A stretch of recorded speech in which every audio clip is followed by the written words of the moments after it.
ముందుగా అందరికీ నమస్కారం. కార్యక్రమం ముందు గణపతి ప్రార్థనతో ప్రారంభం అవుతుంది. మొదలు పెడదామా ఝాన్సీ? ఓకే అండి.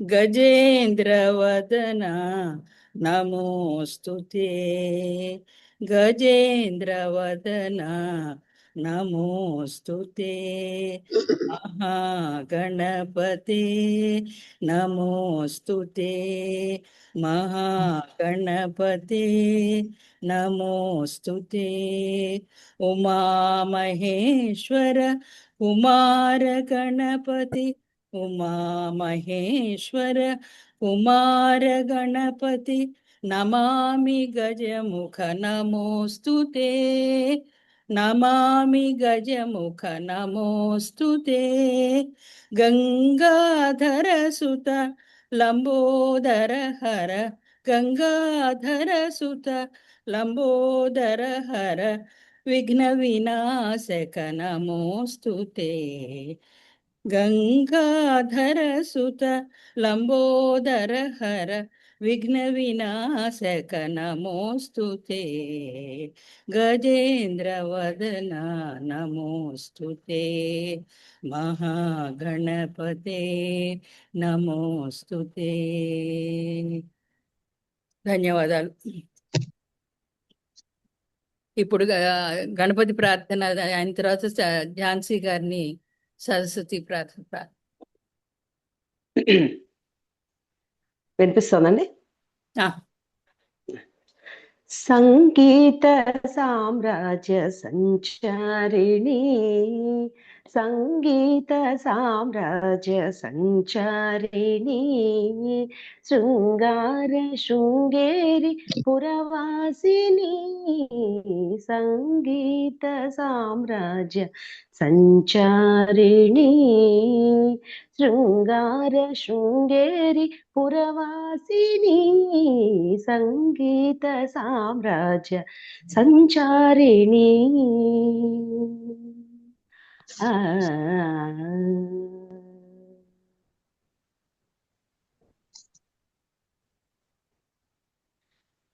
ఉన్నత పాండ్య కేరళవాసిని, ఉన్నత పాండ్య కేరళవాసిని, సన్నుత శ్రీచక్ర మధ్య నివాసిని, ఉన్నత పాండ్య కేరళవాసిని, సన్నుత శ్రీచక్ర మధ్య నివాసిని, కాలడి శంకర హృదయ నివాసిని, కాలదిక్పాలక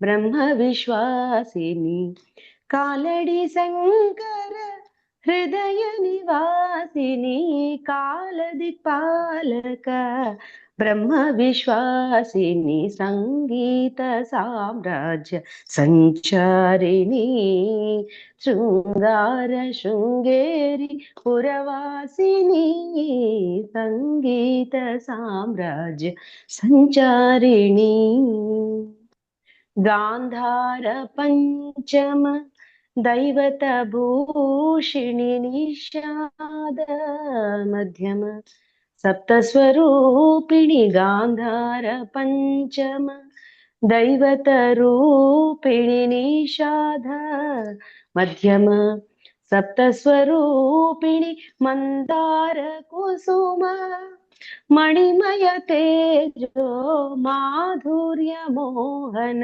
కళ్యాణి స్వరూపిణి, మందార కుసుమ మణిమయ తేజో మాధుర్య మోహన కళ్యాణి స్వరూపిణి, సంగీత సామ్రాజ్య సంచారిణి, శృంగార శృంగేరి పురవాసిని, సంగీత సామ్రాజ్య సంచారిణి.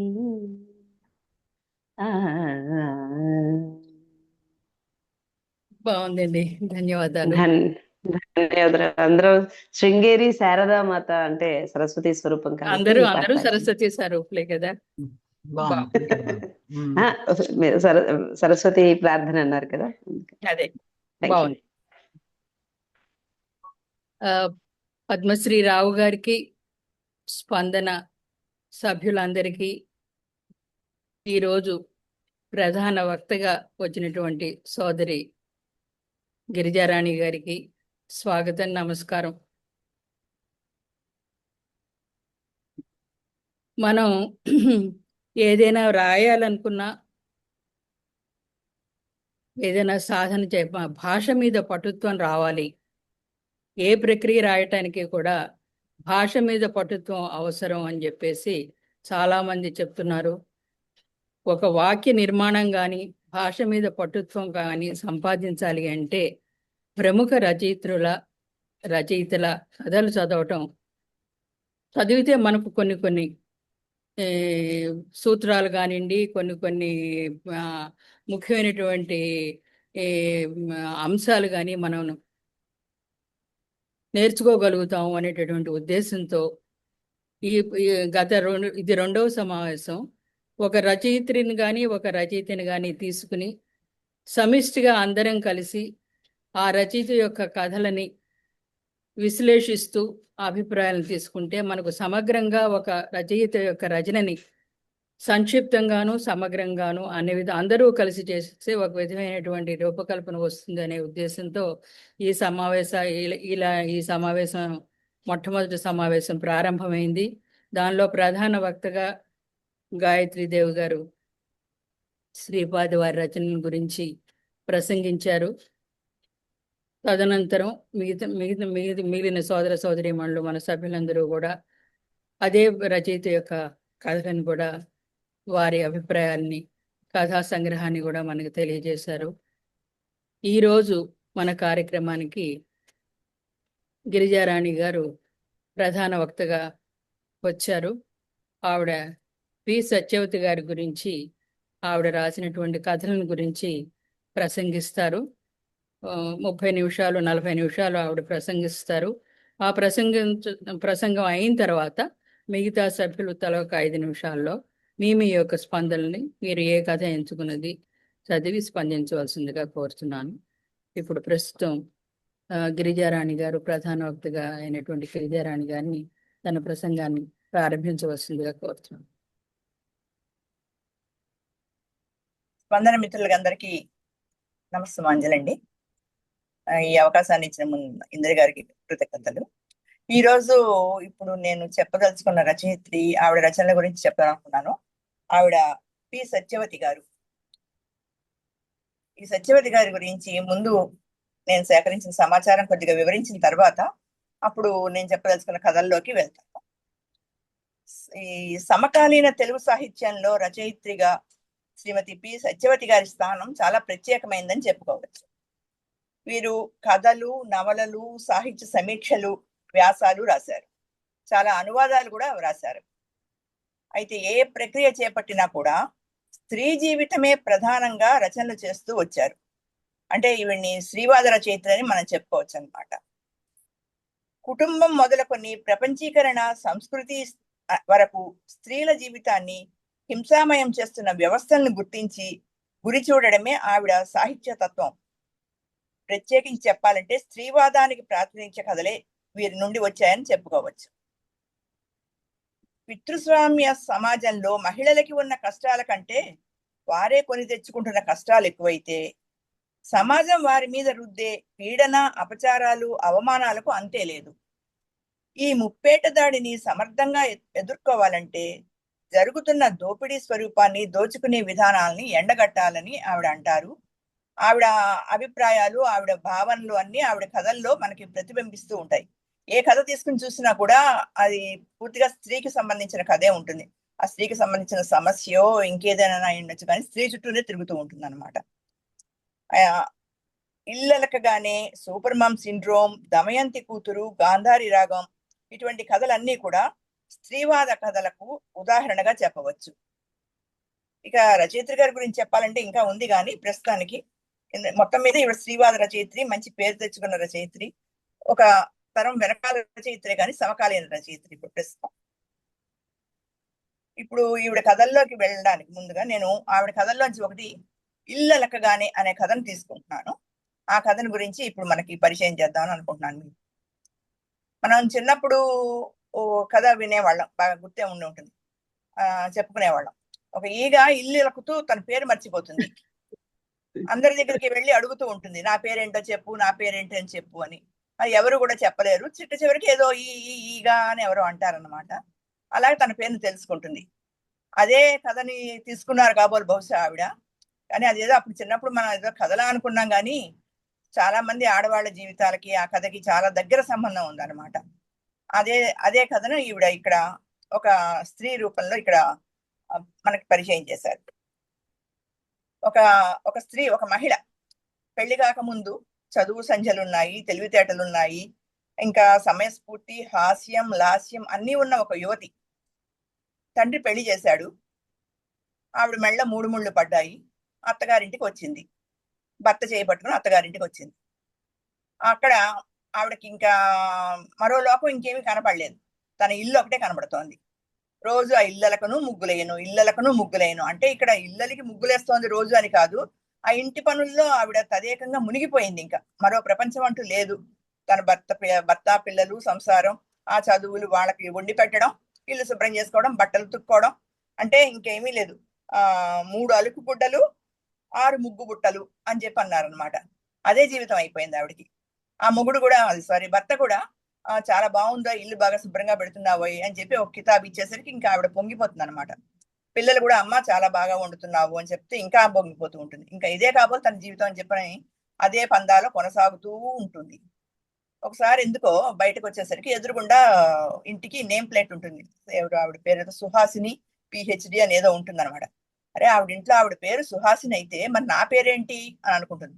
అంటే ఈ ఇళ్ళకి ముగ్గు పెట్టే కార్యక్రమంలో ఆవిడ తన పేరు తను మర్చిపోయింది, తన ఉనికే మర్చిపోయింది. తను ఎవరో తనకు తెలియడం లేదనమాట. తనకంటూ ఏమీ లేకుండా, వ్యక్తిత్వం అనేది లేకుండా పోయిందనమాట. ఏంటా నా పేరు అని చెప్పని ఎంతసేపు ఆలోచించినా కూడా ఆవిడకి తన పేరు గుర్తురాదు. బుర్ర బద్దలు కొట్టుకుంటుంది, కానీ పేరు గుర్తురాదు. ఇంతలో పని మనిషి వస్తుంది. పని మనిషి వచ్చాక అమ్మాయి పని మనిషి దాన్ని నా పేరేమిటి అంటుంది. అదేంటమ్మా నన్ను అడుగుతారు, మీ పేరేంటో నాకేం తెలుస్తుంది, ఫలానా తెల్ల మేడలో అమ్మగారని చెప్పని పిలుస్తాం గానీ మీ పేరేంటో నాకేం తెలుసు అన్నట్టు. అరే ఇదేంటి, దీనికి కూడా నా పేరు తెలియదు అని పిల్లల్ని అడుగుతుంది. పిల్లలు స్కూల్ నుంచి రాగానే పిల్లలు నా పేరేంటి అంటే, నీకు అసలు పేరుందని కూడా మాకు తెలియదమ్మా, నేను అమ్మ అని పిలుస్తాను, నువ్వు అమ్మవే అంటారు వాళ్ళు. అలా కాదని చెప్పి పోనీ చెల్లెళ్ళనైనా అక్కయ్యలనైనా ఎవరికైనా కనుక్కుని అడుగుదామా అంటే, అసలు పిల్లలు అంటారు, అసలు నీకంటూ నీకు ఉత్తరాలు కూడా ఏమి రావు కదమ్మా నీ పేరుతోటి, అన్ని నాన్న పేరుతో వస్తాయి, దాని మీద నాన్నగారి పేరు ఉంటుంది కానీ నీ పేరే ఉండదు కదా అంటే, ఓ అవును కదా, అసలు నా పేరంటూ నాకు ఎవరు ఉత్తరాలు రాయరు, నన్ను అంటూ ఎవరు గుర్తించడం లేదు, అక్క చెల్లెళ్ళని అడుగుదామా అంటే వాళ్ళకి కూడా బహుశా వాళ్ళు మర్చిపోయా ఉంటారు. అయినా వాళ్ళు కూడా వాళ్ళ ఇళ్ళు అలుక్కోవడంలోనూ ముగ్గులు వేసుకోవడంలోనూ వాళ్ళు బిజీగా ఉండుంటారు, వాళ్ళని అడిగి ప్రయోజనం లేదని అనుకుంటుంది. ఆ తర్వాత పని మనిషిని అడిగిన తర్వాత ఆ పక్కింటి ఆవిడ వస్తుంది ఇంతట్లో ఏదో పేరెంట్ అని పిలవడానికి. ఏమండి నా పేరేంటో మీకు ఏమైనా తెలుసా అండి, చెప్పగలరా అంటే, మీ పేరు నాకు తెలియదండి, మీరు పలానా వారి భార్య అని చెప్పి తెలుసని తెప్పించి నాకు పేరు తెలియదు మీ పేరు అని అనుకుంది. అదే అక్కడ కూడా తెలియడం లేదు ఏం చెప్పని. కొన్ని పిల్లల స్నేహితులు ఎవరైనా వచ్చినప్పుడు ఆడుకుందుకు పిల్లలు ఫ్రెండ్స్ వస్తూ ఉంటారు, వాళ్ళని అడుగుదామంటే వాళ్ళు మాత్రం ఏం చెప్తారు, మీరు పలానా వాడి మమ్మీ అనో పలానా ఆంటీ అనో అంటారే తప్పించి నా పేరు వాళ్ళకి మాత్రం ఎలా తెలుస్తుంది అని అనుకుంటుంది. ఇంతట్లో సాయంత్రం భర్త వస్తాడు. ఆ భర్తను అడుగుతుంది, ఏమండి నా పేరేంటండి అని. అదేమిటో నీ పేరేమిటో నాకు ఎక్కడ గుర్తుంది, ఎప్పుడో మర్చిపోయాను నేను, ఆ పెళ్లిలో పెళ్లి శుభలేఖలో వేశారేమో బహుశా, అది కూడా నాకు గుర్తులేదు, ఇంటికి రాగానే ఏమేమో వస్తాయి ఏమో అని పిలవడమే తప్పించి నీ పేరు నాకు తెలియదు అంటే, అదెందుకు అలా పిలిచారు, నా పేరు పెట్టి పిలవచ్చు కదా మీరు అంటే, ఏమో మొదట్లో అలా పిలిచాను, నువ్వు అలాగే యాక్సెప్ట్ చేసా ఒప్పుకున్నావు కాబట్టి అదే కంటిన్యూ అయిపోయింది, కాబట్టి ఇప్పుడు నీ పేరు అడిగినా నాకు తెలియదు, అయినా ఇప్పుడు ఎందుకు నీ పేరు అని అంటే, నా పేరు నేను తెలుసుకోవాలి కదా, నీకుంది కదా నువ్వు మిసెస్ మూర్తి అని అంటారు కదా అంటే, ఆ మిసెస్ మూర్తి నాకొద్దు, నా పేరే నాకు కావాలి అని. పోనీ నా కొత్త పేరు పెట్టేసుకో అని చెప్పి ఏదో సలహా చెప్తాడు. అదేమిటి ఇప్పుడు మీరు కనుక పేరు మార్చుకోగలరా, అలా నన్ను మార్చుకోమంటున్నారు, నా పేరే నాకు కావాలి అంటే, సరే నీ చదువుకున్నావు కదా నువ్వు, నీ సర్టిఫికెట్లలోనూ అక్కడ ఎక్కడైనా ఉంటుందేమో వెతుక్కో అంటే, పాపం అన్ని బీరువాలని తిరగా మరగా వేస్తుంది. అయితే ఈ పెళ్ళైపోయి వచ్చే హడావిడిలో ఆ సర్టిఫికెట్లు అవి ఏం తెచ్చుకోలేదు, అవన్నీ పుట్టింట్లోనే మర్చిపోయినట్టుంది. వాటిలో ఎక్కడ తన పేరు అనేది తెలియడం లేదనమాట. సరే నేనైతే ఒకసారి మా పుట్టింటికి వెళ్ళొస్తానండి వాటి కోసం అంటే, నీకేం పిచ్చావేర్రా, ఇప్పుడు నీ పేరు కోసం అక్కడికి దాకా వెళ్తావు, నువ్వు వెళ్ళావంటే ఈ 2 రోజులు ఎవరు ఇల్లు అలుకుతారు అంటాడు. అంటే ఈవిడ జీవితం ఇంకా కేవలం ఇల్లు అలకడానికే సరిపోతుంది అనమాట. భర్త ఉద్దేశంలో కూడా భార్య అంటే కేవలం ఇంట్లో ఒక పని మనిషి అంతే. అన్ని రకాలుగాను పనికొచ్చే ఒక పని మనిషి కిందే ఆయన భావన అనమాట. అలా కాదు అని చెప్పని ఎలాగోలాగా మీరు తిప్పల పడండి అని చెప్పి పుట్టింటికి వెళ్తుంది. పుట్టింటికి వెళ్ళగానే తల్లి తండ్రి అదేమిటమ్మా ఒక్కదానివి వచ్చావు, మీ వారేరి అంటుంది. అంటే మా వారు లేకుండా తను రావడానికి అక్కడ హక్కు అధికారం కూడా లేదన్నమాట. తను పుట్టి పెరిగిన పుట్టింట్లో కూడా తను వస్తే ఎందుకు వచ్చావని అడుగుతున్నారే తప్పించి మీ వారితో కలిసే రావాలి అంటున్నారు కానీ రామ్మ అని చెప్పి సాదర స్వాగతం మాత్రం పలకడలేదు తల్లి తండ్రి. సరే అయిన తర్వాత అమ్మ నా పేరేంటమ్మా అంటే నీ పేరేమిటి, నువ్వు మా పెద్దమ్మాయివి అంటుంది తల్లి. అలా అమ్మ నా సర్టిఫికెట్లు అవి వెతుక్కుంటాను అంటే అవేమో నువ్వు నువ్వు వెళ్ళగానే అవన్నీ ఎక్కడ పారేసామో కూడా నాకు గుర్తులేదు మాకు, అవి ఇప్పుడు ఎక్కడ ఉన్నాయో వెతకాలి అంటే ఎలా పేరు తెలుసుకోవాలా అని చెప్పి తలమునకలైపోతూ ఉంటుంది పాపం. వెతుకుతుంది, ఎక్కడా కనబడవు.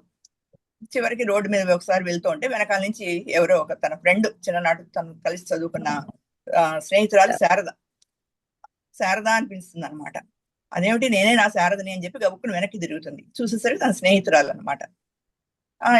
ఏంటి అంటే ఏమిటి నువ్వు ఇన్నాళ్ళు ఎక్కడున్నావు, ఏమిటి అసలు 10th క్లాస్ అయిపోయిన తర్వాత చదువు అయిపోయిన తర్వాత వెళ్ళిపోయావు, నీ నుంచి ఒక ఉత్తరం లేదు ఏం లేదు, కాలేజీలో ఎంత యాక్టివ్ గా ఉండేదాన్ని, అన్నిట్లోనూ ఫస్ట్, నువ్వు క్లాస్ ఫస్ట్, మ్యూజిక్ లో ఫస్ట్, అన్ని ఆటపాటలు అన్నిట్లోనూ నువ్వే ఫస్ట్, నీకెన్ని బోల్డన్ని ప్రైజులు బహుమతులు అన్ని వచ్చాయి, నిన్ను చూసి మేము బాగా ఈర్ష్యపడేవాళ్ళం అంటే అప్పుడు అవన్నీ ఒకటొకటి గుర్తొస్తాయన్నమాట. ఓహో నా పేరు శారద కాబోలు, నాకు ఇవన్నీ వచ్చాయా అని చెప్పని అప్పుడు గుర్తు తెచ్చుకుని ఇంటికి వెళ్ళి ఆమె అటక మీదకి ఎక్కి తనకు వచ్చిన సర్టిఫికెట్లు ప్రైజులు అవన్నీ తీసుకుని దుమ్ము దులిపి బూజులు దులిపి అవన్నీ సంతోషపడి మురిసిపోతూ ఇంటికి తీసుకెళ్తుంది. ఇంటికి తీసుకెళ్లి తన పిల్లలకి అన్ని చూపించుకుంటుంది. ఇదిగో ఇవన్నీ వచ్చాయంటే నువ్వేనా అమ్మా ఇవన్నీ సంపాదించింది అని అంటారు పిల్లలు. ఇంతట్లో భర్త వచ్చి సరే పుట్టింటికి వెళ్ళి వచ్చిన సంతోషంలో మమ్మల్ని మర్చిపోయినట్టున్నావు, ఇంటికి వెళ్ళి కాస్త ఇంట్లో లోపలికి వెళ్ళి కాస్త పనులు చూడవచ్చు అంటే ఇప్పుడు అవన్నీ నేనేం చూడను, నేను ఇవన్నీ చూసుకుని ఈ ఆనందంలో ఉన్నాను అని చెప్పని అంటుంది. అంటే అప్పటికి ఆవిడకి కొంచెం తెలివి వచ్చింది అనమాట. ఇన్నాళ్ళు చేసి ఇప్పుడైనా నా అంతటి నేను అని అనిపించుకోవాలి, నాకు పేరుంది అని చెప్పని అనిపించుకోవాలి అని చెప్పని ఉద్దేశంలో ఆవిడ. దీన్ని బట్టి మనకి తెలుస్తుంది ఏంటంటే ఇంకా సగటు ఆడదానికి జీవితం పరమార్థం అంతా ఇలా అంటే ఇప్పటి రోజుల్లో కాదు, అఫ్ కోర్స్ ఒక 40 ఏళ్ల క్రితం వెళ్తే ఇంచుమించుగా ఇదే ఉండేవి ఆడవాళ్ళ జీవితాలు. ఇంట్లో పనులు, ఆ పేరెంటాలు అవి ఇవే తప్పించి ఇంకా పిల్లల్ని చూసుకోవడం, అత్తగారులు మామగారులు వీళ్ళ తప్పించి ఇంకో ప్రపంచమే ఉండేది కాదు. ఇలాగే పిలవడాలు కూడా ఇలాగే పిలిచేవారు, పలానా వాళ్ళ భార్యనో, పలానా వాళ్ళ అమ్మనో, పలానా కళ్ళజోడు పెట్టుకున్న ఆవిడనో, పలానా ఏదో పెద్ద గేటు ఉన్న ఆవిడనో, అలా పేర్లే తప్పించి ఆవిడకంటూ ఒక పేరంటూ ఉంది, ఆ పేరుతో పిలుద్దాము అని కూడా చాలా మంది అనుకునేవారు కాదు. ఈ ఆడవాళ్ళు కూడా అలాగే అలవాటు పడిపోయి అలాగే కొనసాగించేవారు.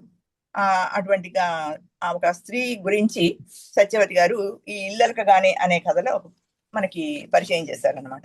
ఇదండి ఈ కథ. బాగుంది. అంటే ఐడెంటిటీ గురించి గుర్తింపు చేసేటటువంటి తనకంటూ తన పేరే మర్చిపోయి తన ఉనికే మర్చిపోయిన స్థితిలో ఆడవాళ్ళు ఉండేవారు అప్పుడు. ఒక ఏమీ లేదు వాళ్ళకంటూ, ఫలానా వాళ్ళ భార్య మిసెస్ మూర్తి, మిసెస్ రావు అండమే తప్పించి ఏం ఫలానా వసుంధరనో జానకనో సుమతనో పిలవచ్చు కదా, అలా పిలిచేవారు కాదు ఒకప్పుడు. కానీ ఇప్పుడు కూడా చాలా భాగం అది ఇంకా నడక ఉంది. ఇప్పుడు బిల్డింగ్ లో కూడా ఏదో చిన్నపిల్లలు ఉంటే వాళ్ళ మమ్మీ వాళ్ళ గ్రాండ్ మదరు, ఆ చిన్నపిల్లలు ఎవరు జిమ్కి వెళ్తే ఎవరు యాక్టివ్ గా రోడ్డు మీద తిరుగుతుంటే వాళ్ళ తాలూకు మనిషి అనే ఉంటుంది. కానీ వీళ్ళ ఆ సంబంధంతో పిలవడం అనేది ఇంకా కూడా ఆచరణలోనే ఉన్నది. బట్ అయినా కూడా ఈవిడ ఒక వ్యక్తిత్వం, స్త్రీకి ఒక ఐడెంటిటీ కావాలి అనేటువంటి ఒక ఆశని, ఒక విధమైన మార్పుని ఈవిడ తెలియజేశారనిపిస్తుంది. తెలుసుకోరు కూడా, చాలా మంది తెలుసుకోరు ఆవిడ పేరేమిటి అని కూడా, పక్కన వాళ్ళు ఇంకొకళ్ళు తెలుసుకోరు, ఏదో జరిగిపోతుంది అలాగా అని చెప్పని అనుకుంటూ. సరే అలాగేనండి. అలాగే ఇప్పుడు ప్రముఖ సాహిత్యంలో ప్రముఖంగా నిలిచిపోయిన పాత్ర ఉంది మంజువాణి, మధురవాణి. వాటిని ఆ పేరుతో పిలవరు. గురజాడ అప్పారావు గారు మంజువాణి, గురజాడ అప్పారావు గారు మధురవాణి అంటారు. అక్కడ కూడా మగవాడిదే ఉంది. కరెక్ట్. అవును, అదేనండి. బాగుంది. ఇది ఆల్మోస్ట్ అందరికీ కూడా పెళ్ళైన తర్వాత, ముఖ్యంగా పిల్లలు పుట్టిన తర్వాత ఈ ఐడెంటిటీ క్రైసిస్ వస్తాయండి. మాకు కూడా, నేను ఎయిర్ ఫోర్స్ లో కొత్తగా జాయిన్ అయినప్పుడు వాళ్ళందరూ శివాక మమ్మీ, కశ్యప్ క మమ్మీ అంటే నాకు కొంచెం ఏదో అనిపించేది. But okay, I'm proud. Okay, పిల్లల పేర్లు అలా అలా అలవాటు అయిపోయింది ఓ రకంగా. అదే బట్ డెఫినెట్లీ ఇది ఒక జీవితంలో ఒక ఫేజ్ ఇది. ప్రతి స్త్రీకి ఒక ఫేజ్ ఉంటుందని నా ఉద్దేశం. ఇలాంటి ఒక తరుణం వస్తుంది కదా ఎప్పుడైనా ఒకసారి ఐడెంటిటీ. నా అంటే ఉద్దేశం ఏమిటంటే ఈ కథ పేరు కేవలం మర్చిపోయేంత ఉండదు కానీ ఈ రోజుల్లో నా అనుభవం ఏంటంటే పేరు మర్చిపోయేంత లేదు కానీ ఇలాగా పిల్లల పేరుతోటి ఒక ఐడెంటిటీ అయితే సహజం. అది కాలనీస్ లో వాటిల్లో. అరే ఇప్పుడు కూడా నేను ఉందండి. నేను కథను గురించి చెప్పదలుచుకోలేదు. నేను చెప్పదలిచింది ఏమిటంటే రచయిత్రి యొక్క ఉద్దేశం. ఈ కథ అంటే- అనేది సాధారణంగా ఇప్పటికీ ఆ పేరు పెట్టి పిలవడం అనేది ఉంది. బట్ ఆవిడ కథ ఎత్తుగడ ఎలా తీశారు, ఒక కాన్సెప్ట్ తో ఆవిడ కథను అల్లిక ఎలా తీసుకొచ్చారు, ప్రతి తరం వాళ్ళలోనూ ఎలా తీసుకొచ్చారు అనేటటువంటి ఆవిడ రచనా విధానంలో, కథ నిర్మాణంలోనూ ఆవిడ చాలా చక్కగా తీసుకొచ్చారు. వాస్తవానికి ఇప్పుడు ఇందులోనూ ఆవిడ మార్పు ఇళ్ళకి కానీ అనేది ఇప్పుడు కూడా వర్తిస్తుంది. కానీ ఆవిడ ఈ తీసుకున్న అంశానికి ఆవిడ కథ ఎత్తుగడ ఎలా తీసుకొచ్చారు, ముగింపు ఎలా తీసుకొచ్చారు అనేది బాగా చూపించారు అని నా అభిప్రాయం. అఫ్కోర్స్ ఎవరు నిజంగా పేరు మర్చిపోరు, కానీ ఈ కథలో ఆ అంశాన్ని తీసుకున్నారు అంతే. ఎవరు మర్చిపోరు నిజంగా. ఆ కథలో హీరోయిన్ కూడా మర్చిపోయి ఉండకపోవచ్చు, కానీ ఆ కథ అలా సాగడానికి కోసం పేరు మర్చిపోయి చెప్పారు అంతే. అంటే ఐడెంటిటీ క్రైసిస్ ని ఎత్తి చూపించారు ఆవిడ ఒక అంతే, రకంగా అది ఇండైరెక్ట్ గా. చాలా బాగా. నేను అదే చెప్దాం అన్నిటికంటే అనుకుంటున్నాను. ముఖ్యం చూడవలసింది రచనా విధానంలో ఆవిడ ఎలా తీసుకొచ్చారు. అది మనకు ఫోకస్. కథ అనేది సాధారణంగానే అనిపిస్తుంది.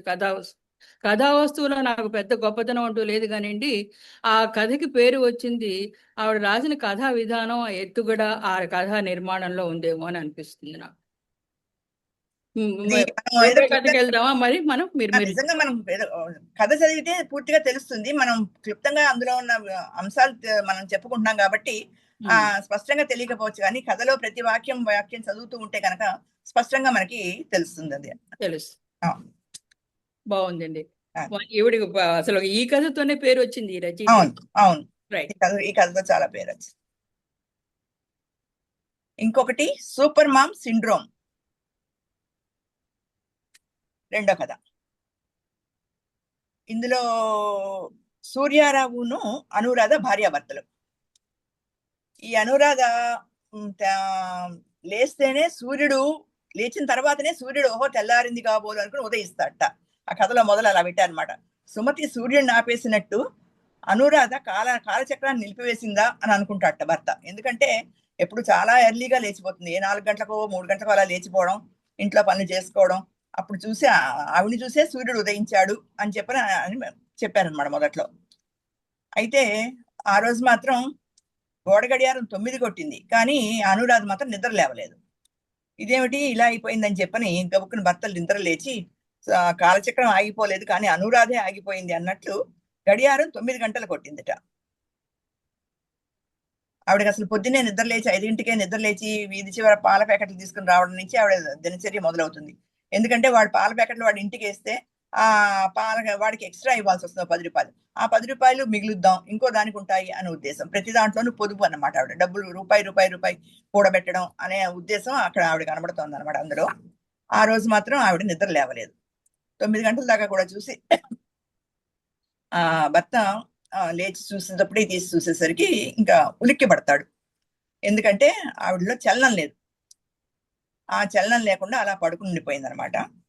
అయితే కానీ ఆ బాడీ కూడా మామూలుగా బాడీగా లేదట.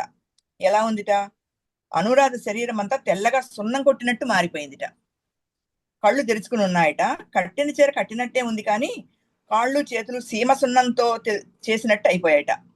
కళ్ళు జుట్టు తప్ప శరీరం అంతా మొత్తం అలాగే తెల్లగా సున్నంతో కోటింగ్ చేసేసినట్టు అలా అయిపోయిందిట. ఆయనకి అర్థం కాలేదు ఏమైందా అని చెప్పని. మామూలుగా ప్రతిరోజు రాత్రి ఒక హిందీ సీరియల్ చూస్తుందట. ఆ సీరియల్ చూసింది.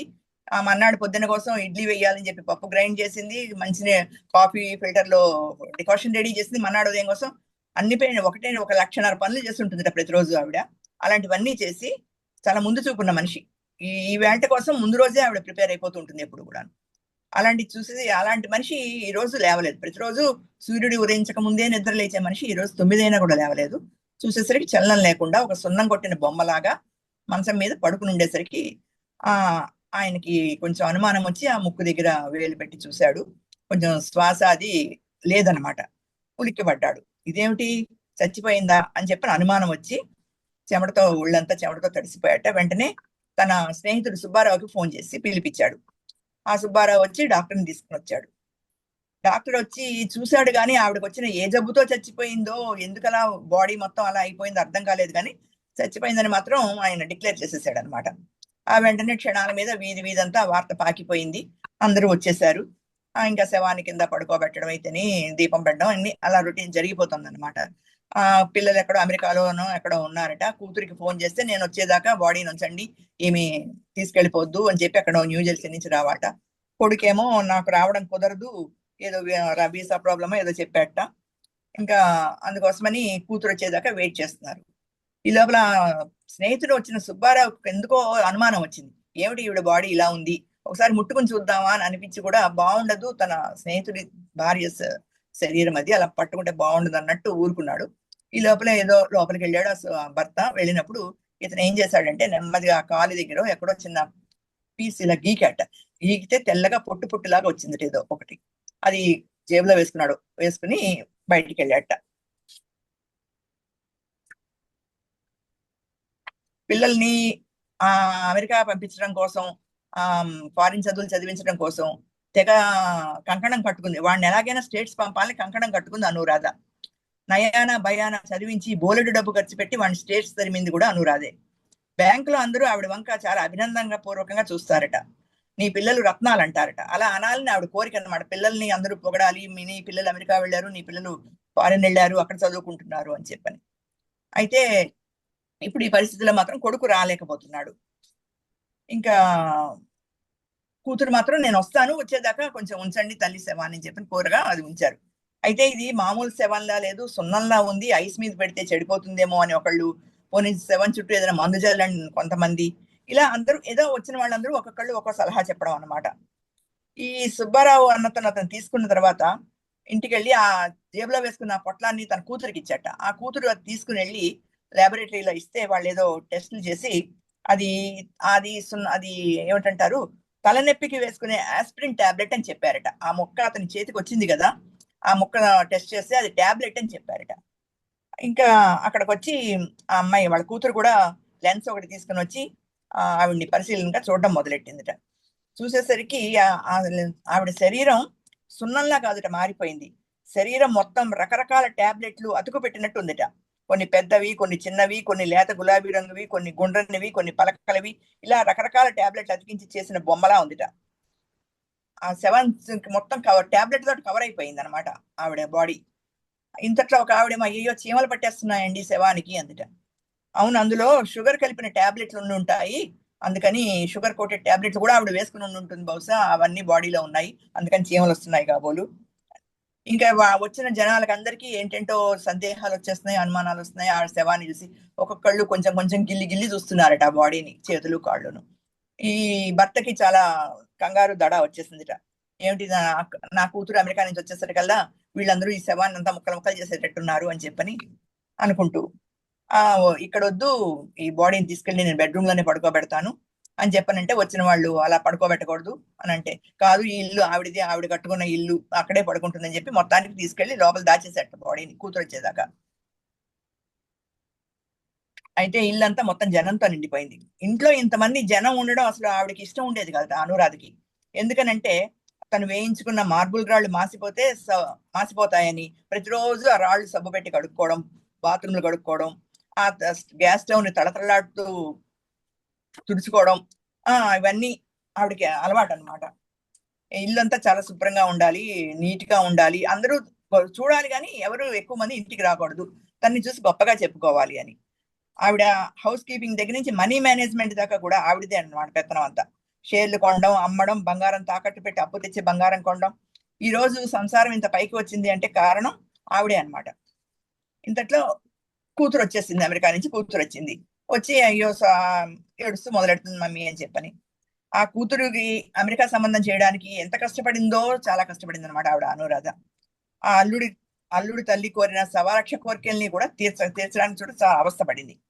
ఆ కూతురు కడుపుతో ఉంటే తను పురుడు పోయడానికి అమెరికా వెళ్ళాలని ఇప్పటి నుంచే ఏర్పాట్లు కూడా చేయడం మొదలెట్టింది. డాలర్లు కావాలి కదా మరి అని చెప్పి పిసినారిగా డబ్బు దాచేస్తోంది అనమాట ఆవిడ. ఇంకా ఇలాగే ఆవిడ మెంటాలిటీ అంతా అటువంటి ఇంత మొత్తం. అందుకోసమని ఇప్పుడు ఈ శవానికి స్నానం చేయించండి అని చివరికంటే, స్నానం చేయిస్తే టాబ్లెట్లన్నీ కరిగిపోతాయి, తగలేయడానికి ఉండదు, పసుపు నీళ్లు జల్లి పవిత్రం చేయండి అన్నట్ట. ఈ పసుపు నీళ్ళ పవిత్ర స్నానమా అనుకుంటూ ఎవరో ఇంత పసుపు నీళ్లు జల్లేశారు. మొత్తానికి శవాన్ని తీసుకెళ్లారు శ్మశానానికి. ఆ శవం బయలుదేరుతుంటకే రొప్పుతూ వచ్చాడు ఒక పెదాలజీ ప్రొఫెసర్ ప్రకాశ్రావు గారట. ఆయన అంటే ఈ శవం మీద పరిశోధనలు చేయడానికని వచ్చాడు. ఇతను మాత్రం ఈ భర్త ఒప్పుకోలేదు, నా భార్య శరీరం మీద ఎటువంటి పరిశోధనలు చేయడానికి నేను ఒప్పుకోను అని చెప్పని. అయితే ఇది వైద్య ప్రపంచానికే ఒక వింత సవాలు, ఇది ఇలా ఎందుకు సంభవించిందో తెలుసుకోవడం మన విధి, చాలా అవసరం అనుకుని ఆవిడ శవం టాబ్లెట్లుగా మారిపోయి చనిపోయిన విషయం మొత్తం అన్ని పత్రికల వాళ్ళకి కూడా తెలిసిపోయిందిట. అయితే వీళ్ళందరూ రాకుండానే ముందే శవదహనం చేయాలి అని చెప్పని అనుకున్నట్టు సూర్యారావు. మొత్తానికి ఎలాగైతేనే ఒక ప్రొఫెసర్ గారు జస్ట్ పరీక్షలు చేసి అవన్నీ ఫోటోలు తీసుకుని అవన్నీ కాస్త నోట్ చేసుకున్నట్ట వివరాలను. నేను ఎట్టకేలకు అనురాధ శవం కట్టెల మీదకి వెళ్ళిందిట. అందరూ అనుకోవడం అనమాట, ఏం శరీరం లేదు, అందులో చాలా భాగాలు లేవు. 4 ఏళ్ల నాడు గర్భసంచి తీసేశారు, ఓవరీస్ కూడా తీసేశారు, పనిలో పనిగా అపెండిక్స్ కూడా తీసేశారు. ఇక మిగతా రక్తం కండలు అంతా మాత్రల కింద మారిపోయాయి. ఉంటే మెదడు గుండె ఉండాలి అనుకున్నట్టు సూర్యారావు. పాపం అనురాధ శరీరం రంగురంగుల మంటలతో మండుతోందిట. టాబ్లెట్లలోంచి వచ్చే కెమికల్స్ లోంచి వచ్చే రంగులు ఉన్నట్టుండి పగిలిన శబ్దంలాగా వచ్చిందిట. చితికిన ఒక ఆకుపచ్చని పాచిపట్టిన పదార్థం ఎగిరి వచ్చి ఈ భర్త కాళ్ళ దగ్గర పడిందిట. అతను ఉలిక్కి పడ్డాడు. ఈ ప్రొఫెసర్ గారు వచ్చిన ఆయన దాన్ని చేతితో తీసుకుని చాకుతోటి ఆ పాచినంతా గీచి శుభ్రంగా గీరట. అందులో తళతళ్ళాడుతూ అనురాధ మెదడు ఉందిట. దాన్ని గుర్తుపట్టాడు సూర్యారావు. పెళ్ళైన కొత్తలో తనతో చెస్ ఆడిన మెదడు, బ్యాంక్ టెస్ట్ లో మంచి ర్యాంకు తెచ్చుకున్న మెదడు, ఇదేమిటి ఇలా పాచిపట్టిపోయింది అనుకున్నట్ట. అప్పుడు ఆ ప్రొఫెసర్ నవ్వి అన్నట్ట, మీ ఇంట్లో సింకులు బాత్రూమ్లు తళతళా మిలమిలా మెరిసేలా కడిగేది కదా, ఆ పాచి అంతా వాటిలోంచి ఈవిడ మెదడులోకి చేరిపోయినట్టుంది అని అన్నట్ట. ఆ తర్వాత అతను అయిపోయింది, అందరూ ఇంటికి వచ్చేసి స్నానాలు చేసేసాక ఈ ప్రొఫెసర్ గారు ఇంకా నేను వెళ్ళొస్తాను అన్నప్పుడు కూతురు నేను కూడా వస్తాను అని చెప్పని అందిట మీతో పాటు. ఏం పని అమ్మా అంటే, కూతురు కాదు, ఆ ఫ్రెండ్ సుబ్బారావు కూతురు అనమాట. ఏం పనమ్మా అంటే, ఈ ఆంటీకి వచ్చిన జబ్బు ఏమిటో తెలుసుకుందామని, ఆ ఆంటీ శరీరం ఎందుకు ఇలా మారిపోయిందో తెలుసుకుందామని అనుకుంటున్నాను అంటే, దీన్ని సూపర్ మామ్ సిండ్రోమ్ అంటారమ్మా ఈ జబ్బుని అంటే కూతురు అందిట. అవును నిజంగా మా మామ్ చాలా సూపర్ మామ్ అందిట. అదేనమ్మా ఆవిడ జబ్బు అన్నట్ట. ఇదేమిటి ఎలా వచ్చిందో చెప్పండి అంటే, ఈ అనురాధకి ప్రపంచంలో ఉన్న ఆడవాళ్ళందరికన్నా తాను తెలివిగలదాన్నని సమర్థురాలనని గట్టి నమ్మకంట. ఆవిడ దృష్టిలో తెలివి సమర్థత అంటే మంచి ఇల్లు కట్టుకోవడం, దాన్ని తళతళ్ళాడేలా ఉంచుకోవడం, తగినంత డబ్బు దాచుకోవడం, కష్టపడి పనిచేయడం, పిల్లల్ని గొప్పవాళ్ళని చేయడం, వాళ్ళని ఆ డాక్టర్లను ఇంజనీర్లో చేసి అమెరికాలకు తోసేయడం. ఇది అలా కాక అమ్మాయి అయితే అమెరికాలో ఉండే అబ్బాయిని తీసుకొచ్చి పెళ్లి చేయడం, ఇదే ఈవిడ జీవిత ధ్యేయం. ఈ ధ్యేయ సాధనకి ఆవిడ ప్రతి క్షణం కూడా శ్రమించింది అనమాట. ఆవిడ ఆంబినేషన్ చివరికి ఫలించింది, కానీ చివరికి ఆవిడ చూసుకుందుకు లేకుండా పోయింది. అయితే ఈ ధ్యేయ సాధనలో ఆవిడ ఏం చేసింది, తనకేం కావాలో, తన మనసుకేం కావాలో మాత్రం గ్రహించలేదు. తన పిల్లలు అభివృద్ధిలోకి వెళ్ళాలి, తన ఇల్లు శుభ్రంగా ఉండాలి అనుకుందే గాని రకరకాల వంటలు చేసుకుని తినడం, మంచి చీరలు గంజి పెట్టి కట్టుకోవడం, ఇలా డబ్బు ఆదా చేయడం, ఇవన్నీ వీటి కోసమే ఉపయోగించింది. కానీ తన కోసం అంటూ ఏం చేయలేదు. తన వాళ్ళకు కూడా ఏమి పనులు చెప్పేది కాదు. వాళ్ళ మీ నాన్నని సోమరపోతులా కూర్చోబెట్టి కాఫీ చేతికి ఇచ్చేది. ఎక్కువ డబ్బు పెట్టి పని మనుషుల్ని పెట్టుకుంటే ఎలా అని చెప్పి పనులన్నీ తనే చేస్తూ తాను చేసుకుంటేనే తను బాగుంటుంది అని నచ్చ చెప్పుకునేదిట. ఇంకా సాయంత్రానికి అయ్యేసరికి విపరీతంగా అలసట. అక్కడ వస్తూ కూరలు సరుకులు అన్ని తనే మోసుకుని వచ్చేదిట. ఇంటికి రాగానే మళ్ళీ ఇల్లు శుభ్రం. ఈ అలసట నొప్పి తట్టుకోలేక, ఇది కూడా ఇక్కడ మామూలు మన ఆడవాళ్ళ సమస్యలే ఆయన చెప్పి ఆ కథలో వచ్చింది అనమాట. సత్యవతి గారు చెప్పారు. ప్రతిదానికి ఒక మాత్ర మింగడం, తలనొప్పి వచ్చింది ఒక మాత్ర మింగడం, అనుకున్న ప్లాన్ ప్రకారం పనులు అవ్వాలి. ఇలా జరగాలంటే శరీరంలో ఎలాంటి చికాకులు ఉండకూడదు. జ్వరం వస్తే ఒక క్రాస్ టాబ్లెట్ మింగేయడం, నడుము నొప్పికి ఇంకేదో మింగేయడం, అలా సొంత వైద్యంతో చాలా వేసేసుకునేదిట. ఇంకా పండగలకి పెళ్లిళ్ళకి పబ్బాలకి హాజరు కావాలంటే టాబ్లెట్లు మింగడం, ఎక్కడ నెలసరి అడ్డం వస్తుందో అని చెప్పి టాబ్లెట్లు మింగడం. ఇది మామూలుగా ప్రతి ఆడవాళ్ళు కూడా మనం ఇలా కూడా మనం ప్రశ్నించుకుంటే మనం కూడా ఇందులో కనబడతాం. అసలు పని జరగాలి, దానికి మనకు ఏమైనా పర్వాలేదు అని అనుకునే ఆడవాళ్ళు, సగటు దాని ఉద్దేశం అదే ఉంటుంది ఎక్కువగాను. తర్వాత పిల్లలు పరీక్షల కోసం చదువుకుని వాళ్ళకి నిద్ర రాకుండా ఉండాలంటే తను మాత్రలు వాడేది నిద్ర రాకుండా. మళ్ళీ ఎంత రాత్రి అయినా నిద్ర రాకపోతే మళ్ళీ దానికి నిద్ర రావడం కోసం నిద్ర మాత్రం వేసుకునేది. ఇంకా ఇలాగ ప్రతి దానితోటి ఇంకా జీతంలోంచి డబ్బులు మిగల్చడం కోసం మిగిలిపోయిన అన్నంతో పులిహార్లు చేసుకోవడాలు. ఇలా ఒకటేమిటి, ఇదిగో ఈవేళ మీరంతా ఇలా ఉండడానికి ఆవిడ చాలా మాత్రలు మింగింది. ఆ పరిస్థితుల్లో ఒకసారి 7-8 నాళ్ల నాడు ఓవర్ బ్లీడింగ్ అయింది. అది చిరాకు కదా. ఓ డాక్టర్ సంచి కోసి పారేయించు, హాయిగా ఉంటావు అని చెప్పి సలహా ఇవ్వగానే వెంటనే గర్భసంచి తీయించేసుకుంది. అది అవసరమా కాదా, ఏదైనా తగ్గుతుందా అని చెప్పి ఆలోచన లేదు. అది అనవసరమైంది కదా అని చెప్పని తీయించేసుకుంది. ఇలాగా ప్రతిదీ మందులతోటి జీవితాన్ని గడుపుకుంటూ వచ్చేసేది. హార్మోన్ సప్లిమెంట్స్ అన్నారు, అవి మాత్రలే. నీరసానికి ప్రతిరోజు బి కాంప్లెక్స్, 45 దాటగానే చత్వారంతో పాటు బ్లడ్ ప్రెషరు, దానికి 2 మాత్రలు. ఇలాగా అన్నిటికీ వేసుకుంటూ ఉంటే రాత్రి 11 దాకా నిద్రపోయేది కాదు. ఆ 11 గంటలకు మళ్ళీ సీరియల్స్ చూడాలి టీవీలో, అప్పుడు నిద్ర పట్టక మళ్ళీ నిద్ర మాత్ర. కాబట్టి ఇవన్నీ వేసుకుని మొత్తం బాడీ మొత్తం అంతా టాబ్లెట్లతోటి కవర్ అయిపోయింది. ఆవిడ బాడీ అంతా కూడా ఇలాగా సూపర్ మామ్ సిండ్రోమ్, ఆ జబ్బు పేరు సూపర్ మామ్ గా ఉండాలి తను అని చెప్పి అనుకోవడం. అదో జబ్బు అన్నమాట. ఇంచుమించుగా ఆడవాళ్ళలో 99% ఆడవాళ్ళకు ఉన్న జబ్బే ఇదనమాట.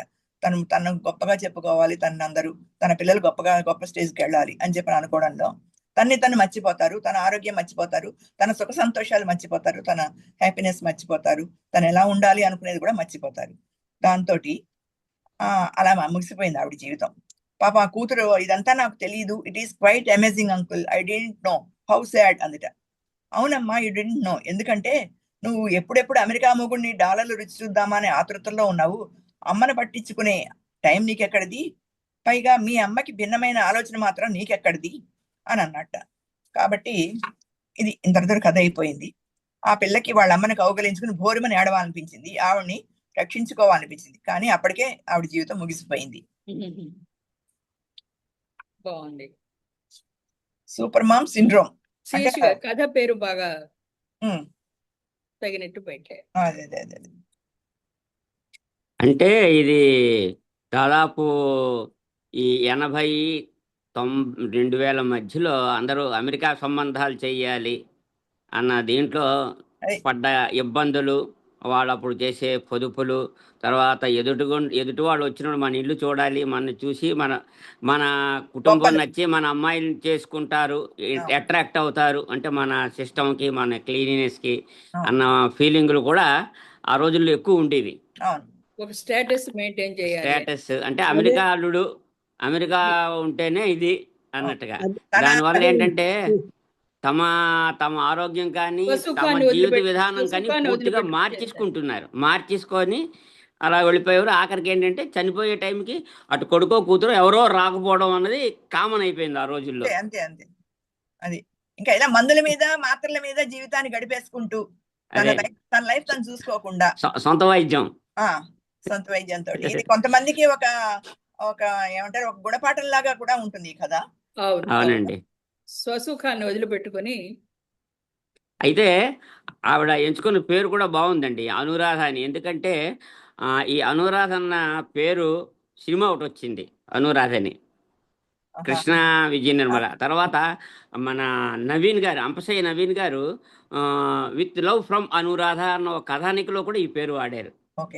ఆ రోజుల్లో అనురాధ అన్న పేరు కథల్లో కొన్నాళ్ళు బాగా నడిచిందండి. సినిమా పేరు కూడా అనురాధ, సినిమా ఏదో వచ్చిన అనురాధ, కృష్ణను విజయ నిర్మల సినిమా పేరే అది కూడా. సినిమా పేరే అది. రమణమూర్తి గారు రెడీ రెకాన్ ఏం లేదండి సినిమా విషయంలో. సరే, 3వ గదిలోకి వెళ్తావా గిరిజి గారు? అలాగేనండి.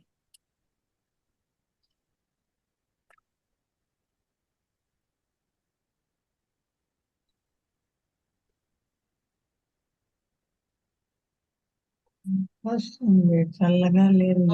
నమస్కారం రావు గారు. విజయ్ కూడా వచ్చేవారు. విజయ నమస్కారం. వింటున్నాను. నమస్తే అండి. పొద్దున ఇందాక కనిపించలా నాకు నువ్వు. నేనే వింటున్నాడు, కథలు వింటున్నాడు. ఒక్క నిమిషం. ఆ.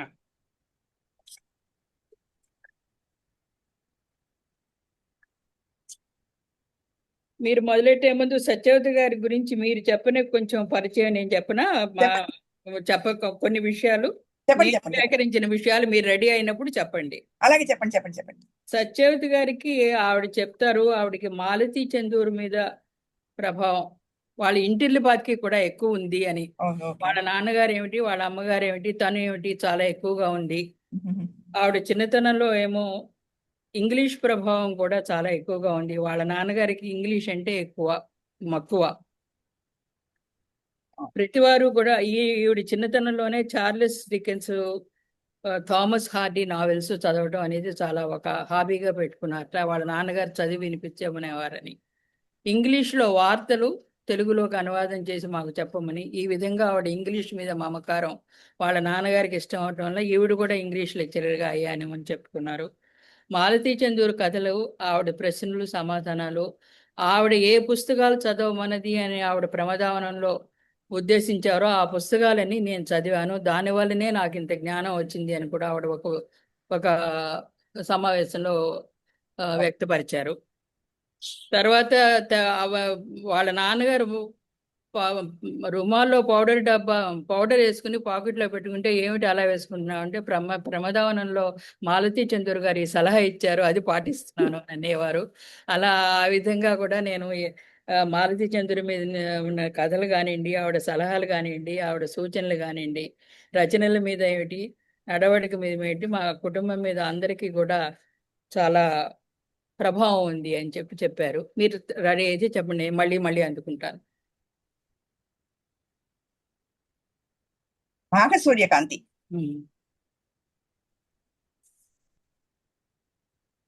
ఇది ఒక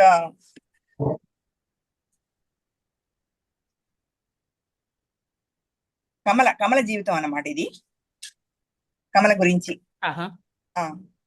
అది ఆ రోజు కమల భర్త వస్తున్నాడు ఇంటికి, కాపురానికి సారీ అంటున్నాను, అది అత్తవారింటికి పండక్కి వస్తున్నాడు. అతను వస్తున్నాడు కదా అని చెప్పని దీపావళి పండక్కి అత్తగారింటికి వస్తున్నాడు. ఆ అమ్మాయి ఇక్కడే ఉంది, పుట్టింట్లో ఉంది.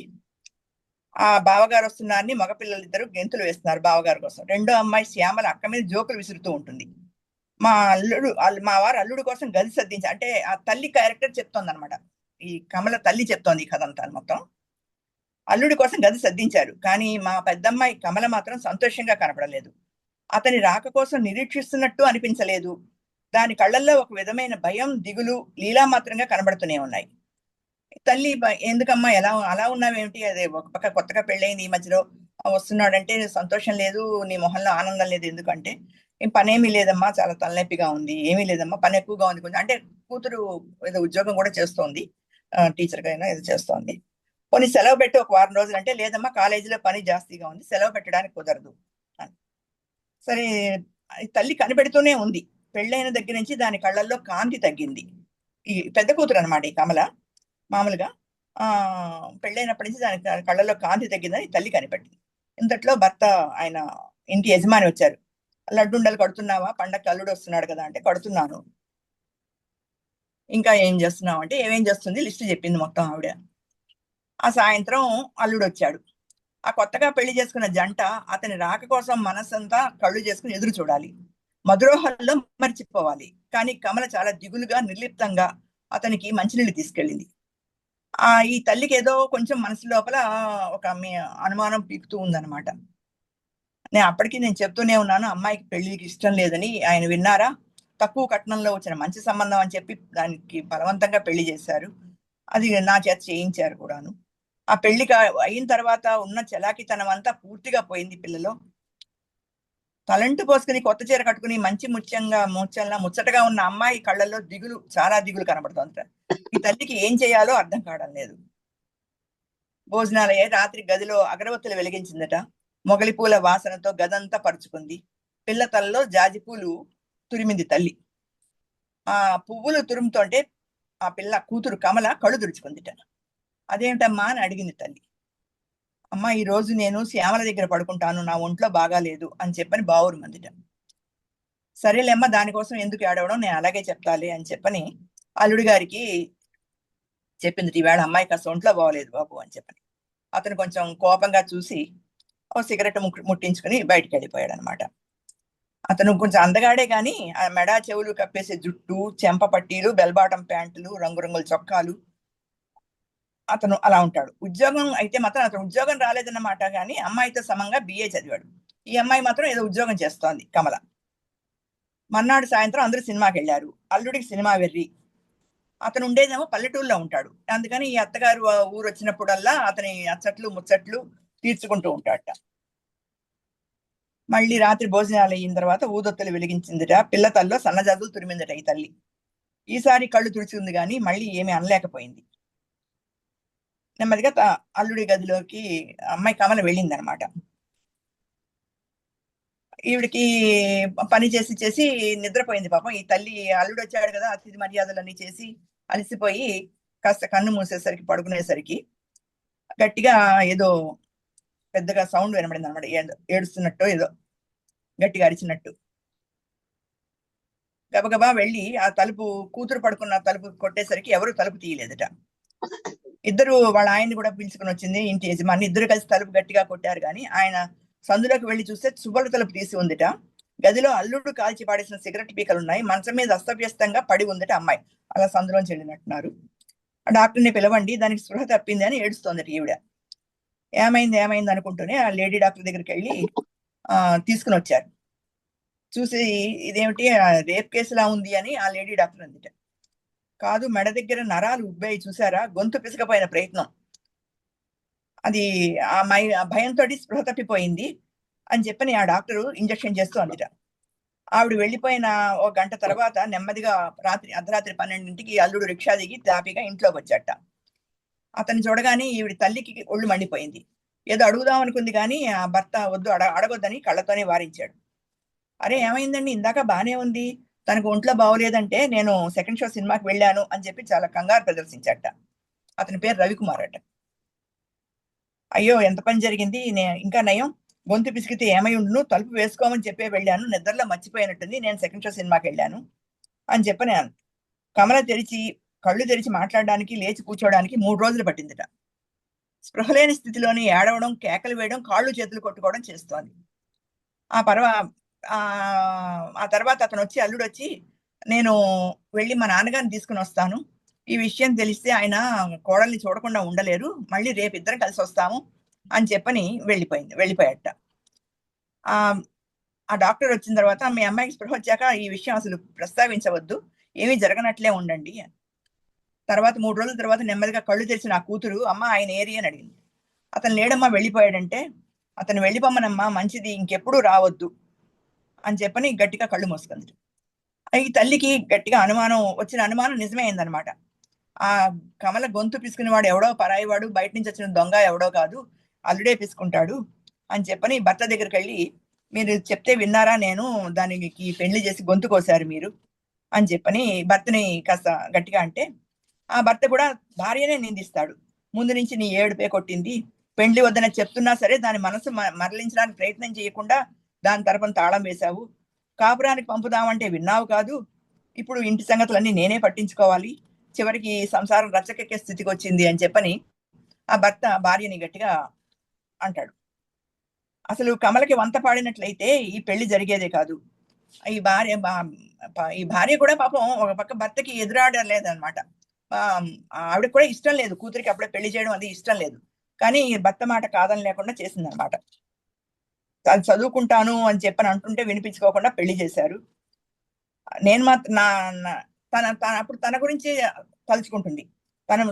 సగం నేను మాత్రం ఏం చేయగలను, నేను చదువుకోలేదు, ఉద్యోగం చేయడం లేదు, పుట్టింటి తరపు ఆస్తి తెచ్చుకోలేదు, మధ్యతరగతి కుటుంబంలో పుట్టి అలాంటి కుటుంబంలో మెట్టి మధ్యతరగతి ఊహల్లో బతుకుతున్న మధ్యతరగతి ఇల్లాల్ని కొన్నాళ్లలోనే పెళ్లి చేసేసాడు మా నాన్న. అతను బాగున్నాడా లేదా, మంచివాడా కాదా అని తల్లిదండ్రులు ఎలాంటి వాళ్ళు అని గాని మా అమ్మ గాని అడగలేదు, అడగాలని కూడా తెలియలేదు. అలాంటిది పెళ్లి చేసేశారు. 16 ఏళ్లు రాగానే సుమతి శతకంలోని, కుమారి శతకంలోని పద్యాల తాత్పర్యం అంతా నూరిపోసి, భర్తే నీకు దైవం, అతనేమన్నా ఓర్పు వహించు, మాట తోలకు, అన్నింటికి సర్దుకుపో అని హితవు చెప్పి కాపురానికి పంపించింది మా అమ్మ. అప్పటి నుంచి ఉమ్మడి కుటుంబంలో అత్తగారు, మామగారు, మా ఆడపడుచులు, మరుదులు అందరి మధ్య కూడా తలుపు వెనకాల నిలబడి మాట్లాడి, పెరట్లో చాప మీదే కూర్చుని రాత్రి తలుపులు గడియల పడ్డ తర్వాతనే భర్త గారితో ఒకటో రెండో మాటలు మాట్లాడడం, అంతకు మించి భర్తతో కూడా డైరెక్ట్ గా ఎప్పుడు మాట్లాడిన మాట లేదు అని చెప్పని ఆవిడ తన గురించి తన ఫ్లాష్ బ్యాక్ లోకి వెళ్ళి తను కూడా అనుకుంటూ ఉండేదన్నమాట. ఆ తర్వాత కొన్నాళ్ల తర్వాత భర్తకి ప్రమోషన్ మీద బదిలీ అయ్యి ఇక్కడ ఈ వేరే ఊరు వచ్చిన తర్వాత అప్పుడు మాత్రమే కొంచెం భర్తకి ఎదురుపడి మాట్లాడడం, కొంచెం పగలు కూడా కాసేపు మంచం మీద నడుము వాల్చడం, ఇటువంటి కొన్ని చిన్న చిన్న స్వేచ్ఛలు వచ్చాయి కానీ పూర్తి స్వేచ్ఛ మాత్రం అయితే రాలేదు. కొనుక్కునే చీరల దగ్గర నుంచి ఆవిడ చేసే పూజ వరకు కూడా ఆయన చెప్పినట్లే జరగాలట. స్వంత కాపురంలో కూడా భయపడుతూనే ఉండేదాన్ని. అలాగే 4 పిల్లలు పుట్టారు. అందులో పెద్దది కమల అన్నమాట. ఈ ఈ కమలని చక్కగా కాన్వెంట్ స్కూల్కి పంపించి చదివిద్దామండి అంటే, అందరినీ కాన్వెంట్కి పంపితే మనం అడుక్కు తినాల్సిందే, దీనికి ఎలాగో 10,000 20,000 పోసి మొగుడిని తేవాలి, మనం ఏమైనా జమీందారులమా, మామూలు స్కూల్లో చదివితే చాలులే అని చెప్పి 10వ క్లాస్ చదవగానే గంతకు తగ్గ బొంతను చూసేసి పెళ్లి చేసేద్దాం అనేవాడు భర్త. ఇక్కడ అత్తవారింటి నుంచి వచ్చి భర్తతోటి వేరే కాపురం పెట్టాక ఆవిడ ఆలోచనలో కొద్దిగా మార్పు వస్తోంది. అయితే ఆవిడ గమనించలేదన్నమాట. ఇరుగు పొరుగులతో మాట్లాడడానికి, ఏమైనా పుస్తకాలు చదువుకుందికి, పని లేనప్పుడు కాస్త మంచం మీద పడుకోవడానికి, పగలు కూడా భర్తతో మాట్లాడడానికి కొన్ని సౌకర్యాలు అమరాయి. ఈ కూతురి గురించి ఎన్నో కలలు కంది. కూతుర్ని డాక్టర్ చదివించాలని అనుకుందిట. అది 10వ క్లాస్ అయిన తర్వాత కాలేజీలో చేరతాన్ని తండ్రితో మారాన్ చేసి ఆడపిల్లల కాలేజీలో ఆర్ట్స్ గ్రూప్ లో చేరిందిట. అయితే పెళ్లి కుదిరితే మాత్రం కాలేజీ చదువు మానేయాలి అని చెప్పని తండ్రి కండిషన్ పెట్టాడు. ఆ రకంగానే ఒప్పుకుని పాపం ఆ పిల్ల కమల కాలేజీలో చేరుతుంది. ఈ లోపల సంబంధాలు చూస్తూనే ఉన్నారు. కట్నం ఎక్కువని కొన్ని, పిల్లాడు బాగాలేడని, ఇలా కొన్ని 5 ఏళ్ళు గిరిగా అయిపోయిన తర్వాత ఈ లోపల పిల్ల చదువు BA తో పాటు టైపు షార్ట్ హ్యాండ్ పాస్ అయిపోయి తను చదువుతున్న కాలేజీలోనే ఏదో టైపిస్ట్ ఉద్యోగం కూడా సంపాదించుకుంది. తమ్ముళ్ళకి చదువులో ఆర్థిక సహాయం తండ్రికి సహాయపడుతూ, ఇంట్లో పనులు పంచుకుంటూ కాస్త 4 రాళ్లు సంపాదిస్తున్న కూతుర్ని చూసి తల్లి చాలా గర్వపడింది. తాను పెళ్లి చేసుకున్న టైంలో ఈ మాత్రం తెలివితేటలు అవి నాకు లేవు, నేను చదువుకోలేకపోయాను, ఇప్పుడు తన కూతురు తన మించి కాస్త సంపాదిస్తోంది, కాస్త చదువుకుంది అని చెప్పని తల్లి ఎంతో గర్వపడుతూ ఉండేది. అయితే పెళ్లి విషయంలో మాత్రం తల్లికి ఆ స్వేచ్ఛ లేకుండా పోయిందనమాట. కూతురికి పెళ్లి చేసే విషయంలో భర్త చెప్పినట్టే వినాల్సి వచ్చేది. కట్నాల రేట్లు విపరీతంగా పెరిగిపోతున్నాయట. ఈ లోపల దూర బంధువు ఒక అతను వచ్చి, ఇప్పుడు ఇందాక పెళ్లి అనుకున్న అతని సంబంధం చెప్తే ఆ సంబంధం చెప్పి ఊదరగొట్టేశారు. ఏమిటయ్యా ఈ సంబంధం గొప్పతనం అంటే, పిల్లలు లేని ఆస్తి గల ఒక 60 ఏళ్ల పంతులు గారు అనబడే ముసలాయన ఈ కుర్రవాణ్ణి దత్తత తీసుకుని పెంచుకుంటున్నాడు అనమాట. అతనికి ముసలాయనకి భార్య లేదు, ఈ పిల్లాడిని దత్తత తీసుకుని పెంచుకున్నాడు. ఆస్తుంది అతను కనుక పోస్తే ఈ ఆస్తి మొత్తం అతనికి వస్తుంది, మనకి ఇది మంచిదే కదా అన్నట్టు. పైగా ఆయన భార్యకి చాలా నగలు ఉన్నాయి, ఆ నగలన్నీ నీ కూతురికే వస్తాయి, బోళ్ళని పల్లెటూళ్ళలో చాలా పనివాళ్ళు ఉంటారు, నీ కూతురు సుఖపడుతుంది, ఇలా అన్ని మాటలు చెప్పి ఆ మధ్యవర్తి ఈ తండ్రిని మభ్య పెట్టేసరికి అతన్నే ఇచ్చి పెళ్లి చేయాలి అని తండ్రి గట్టిగా మంకుపట్టు పడతాడు. అప్పటికి తల్లి కూతుళ్ళు ఇద్దరు, ఉద్యోగం లేదు కదా నాన్న, ఉద్యోగం లేదు అంటే, ఉద్యోగం లేకపోతే లేకపోయింది, ఆస్తి ఉంది కదా, అంత ఆస్తి ఏం చేసుకున్నాము, ఉన్నప్పుడు ఇంకా నీకు ఉద్యోగం ఎందుకు, అంత ఆస్తి గల సంబంధం నేను ఈ జన్మలో నీకు తీసుకురాలేను అని చెప్పని ఆ తండ్రి అంటాడు. ఆస్తి అంతా ముసలాయింది కదా, ఆయన మా చేత సేవలు చేయించుకుని చచ్చిపోయేటప్పుడు ఇస్తాడు కదా, అందాక నేను ఆయన నౌకర్లలాగా బతకాలి అని చెప్పనంటే, నీ ఇంట్లో నువ్వెలా నౌకర్లా బతుకుతావు అని చెప్పి మొత్తానికి ఎలాగోలాగా ఆ కూతుర్ని బలవంతం పెట్టి, ఆ కూతురు ఎంత కాదు అంటున్నా సరే కూతుర్ని బలవంతం పెట్టి భార్యను ఒప్పించి అతన్నిచ్చి పెళ్లి చేస్తారు. మొదట్లో పెళ్ళయ్యాక కాపురానికి వెళ్ళింది. వెళ్ళేటప్పుడు పాపం పిల్ల హుషారుగానే ఉంది కానీ 10 రోజులు తిరగకుండానే తిరిగి వచ్చేసిందిట. పుట్టింటి మీద గాలి మళ్ళీ తిరిగి వచ్చిందేమో అనుకున్నారు కానీ ఏమీ చెప్పలేదు. అమ్మాయి అల్లుడు ఇద్దరు వచ్చారు, 10 రోజులు ఉన్నట్ట. ఆ అల్లుడికి ఏమాత్రం మొహమాటం లేదు, 6 డజన్ సార్లు కాఫీలు టిఫిన్లు రాజవైభోగాలన్నీ ఇక్కడ అత్తగారింట్లో అత్తగారికి చెప్పి చేయించుకునేవాడు. కొంచెం చౌకబారు హాస్యంతో మరదల మీద మాట్లాడడం, అలా ఉంటే తల్లికి ఇష్టం లేకపోయినా సరే ఇంకా మగవాళ్ళు అంతేలే, ఈ వయసులో ఉన్న కుర్ర వాళ్ళు అంతే కదా అన్నట్టు అల్లుడి ప్రవర్తనకి అసంతృప్తిగా ఉన్నప్పటికీ కూడా తనకి తనే తగ్గిపోయేది అనమాట ఆవిడ. అయితే కడిగిన ముత్యంలాగా రాత్రి గదిలోకి వెళ్తే మంచుకు తడిసిన మల్లె మొగ్గలా గదిలోకి వెళ్ళిన కమల తెల్లారేసరికి ఉబ్బిన కళ్ళతో డోక్కుపోయిన మొహంతో బయటకు వచ్చేదిట. ఎవరూ చూడకుండా బాత్రూంలోకి దూరి మొహం కడుక్కొని పౌడర్తో పాటు నవ్వు పులుముకుని కాఫీ అందించడానికి వచ్చేది. ఒకరోజు పెదవి మీద చిట్లి రక్తం కారుతోంది. ఆ తల్లి ఇదేమిటి అంటే, చీకట్లో తలుపు తలిగి బోర్లా పడ్డానమ్మా అందుట. 10 రోజుల తర్వాత తిరిగి అల్లుడు తన ఇంటికి వెళ్ళిపోతూ భార్యను కూడా తీసుకెళ్ళడానికి అడిగినప్పుడు మాత్రం ఆ అమ్మాయి ఆ కమల చాలా గట్టిగా మొరాయించింది. ఎందుకంటే నేను వెళ్ళను అని చెప్పని. నేను వెళ్ళనంటే తండ్రి కూతురు చాలా ఘర్షణ పడ్డారట. అయినా సరే కూతురు వెళ్ళనని చెప్పని గట్టిగా అనేసరికి అతను కోపంగా వెళ్ళిపోయాడు. ఆ తర్వాత ఈ అమ్మాయి తను పనిచేసిన కాలేజీలో ప్రిన్సిపాల్ గాని బతిమలాడి ఆ కాలేజీలో ఏదో ఉద్యోగంలో చేరిందిట.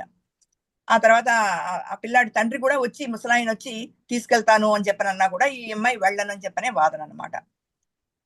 ఆ తర్వాత ఇంచుమించుగా ఇలాగే సాగుతూ ఉంది. కొన్నాళ్ళ తర్వాత ఇంతట్లో మళ్ళీ పండక్కి ఈ అబ్బాయి రావడం, ఈ గొడవ జరగడం ఇదంతా అయిందనమాట. ఎన్నైనా చెప్పండి నాన్న, నేను మాత్రం చచ్చినా వెళ్ళను అక్కడికి అనడం. ఈ లోపల పండక్కి మళ్ళీ ఈ అబ్బాయి వచ్చాడు. ఈ అమ్మాయి ఇలాగా కొంచెం గొంతు పిసకబడి పడిపోయి ఉండడం అది జరిగిందనమాట.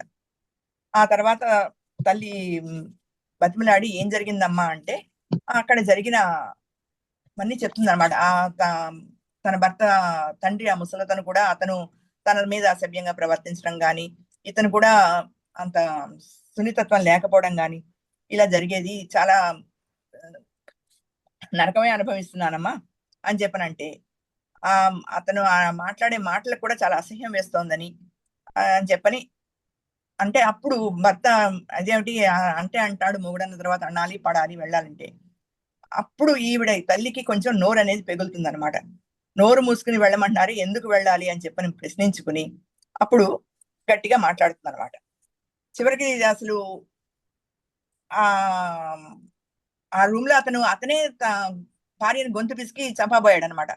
అది అవన్నీ తెలుసుకుని తల్లి తన కూతుర్ని మాత్రం చచ్చినా పంపను అని చెప్పని అతని అక్కడ అత్తగారింట్లో అదే మామగారింట్లో కూడా మామగారి ప్రవర్తన కూడా చాలా అసహ్యంకరంగా ఉండేసరికి ఈ అమ్మాయి తల్లి దగ్గర చివరికి చెప్పుకుంది అనమాట. ఇవన్నీ చెప్పుకున్నాక అప్పుడు తల్లి బావురమని చెప్పి నేర్చి నిన్ను పంపించను అత్తవారింటికి, ఇక్కడే ఉండు అని చెప్పి నువ్వు అదే మీ నాన్న ఏమన్నా సరే నేను ధైర్యం తెచ్చుకుని నేను నిన్ను చూసుకోగలను అని చెప్పని ఆ తల్లి కొంచెం మార్పు వచ్చి తల్లిలో తెగింపు సాహసం ఇప్పుడు కలిగాడు ఆ తల్లిలో.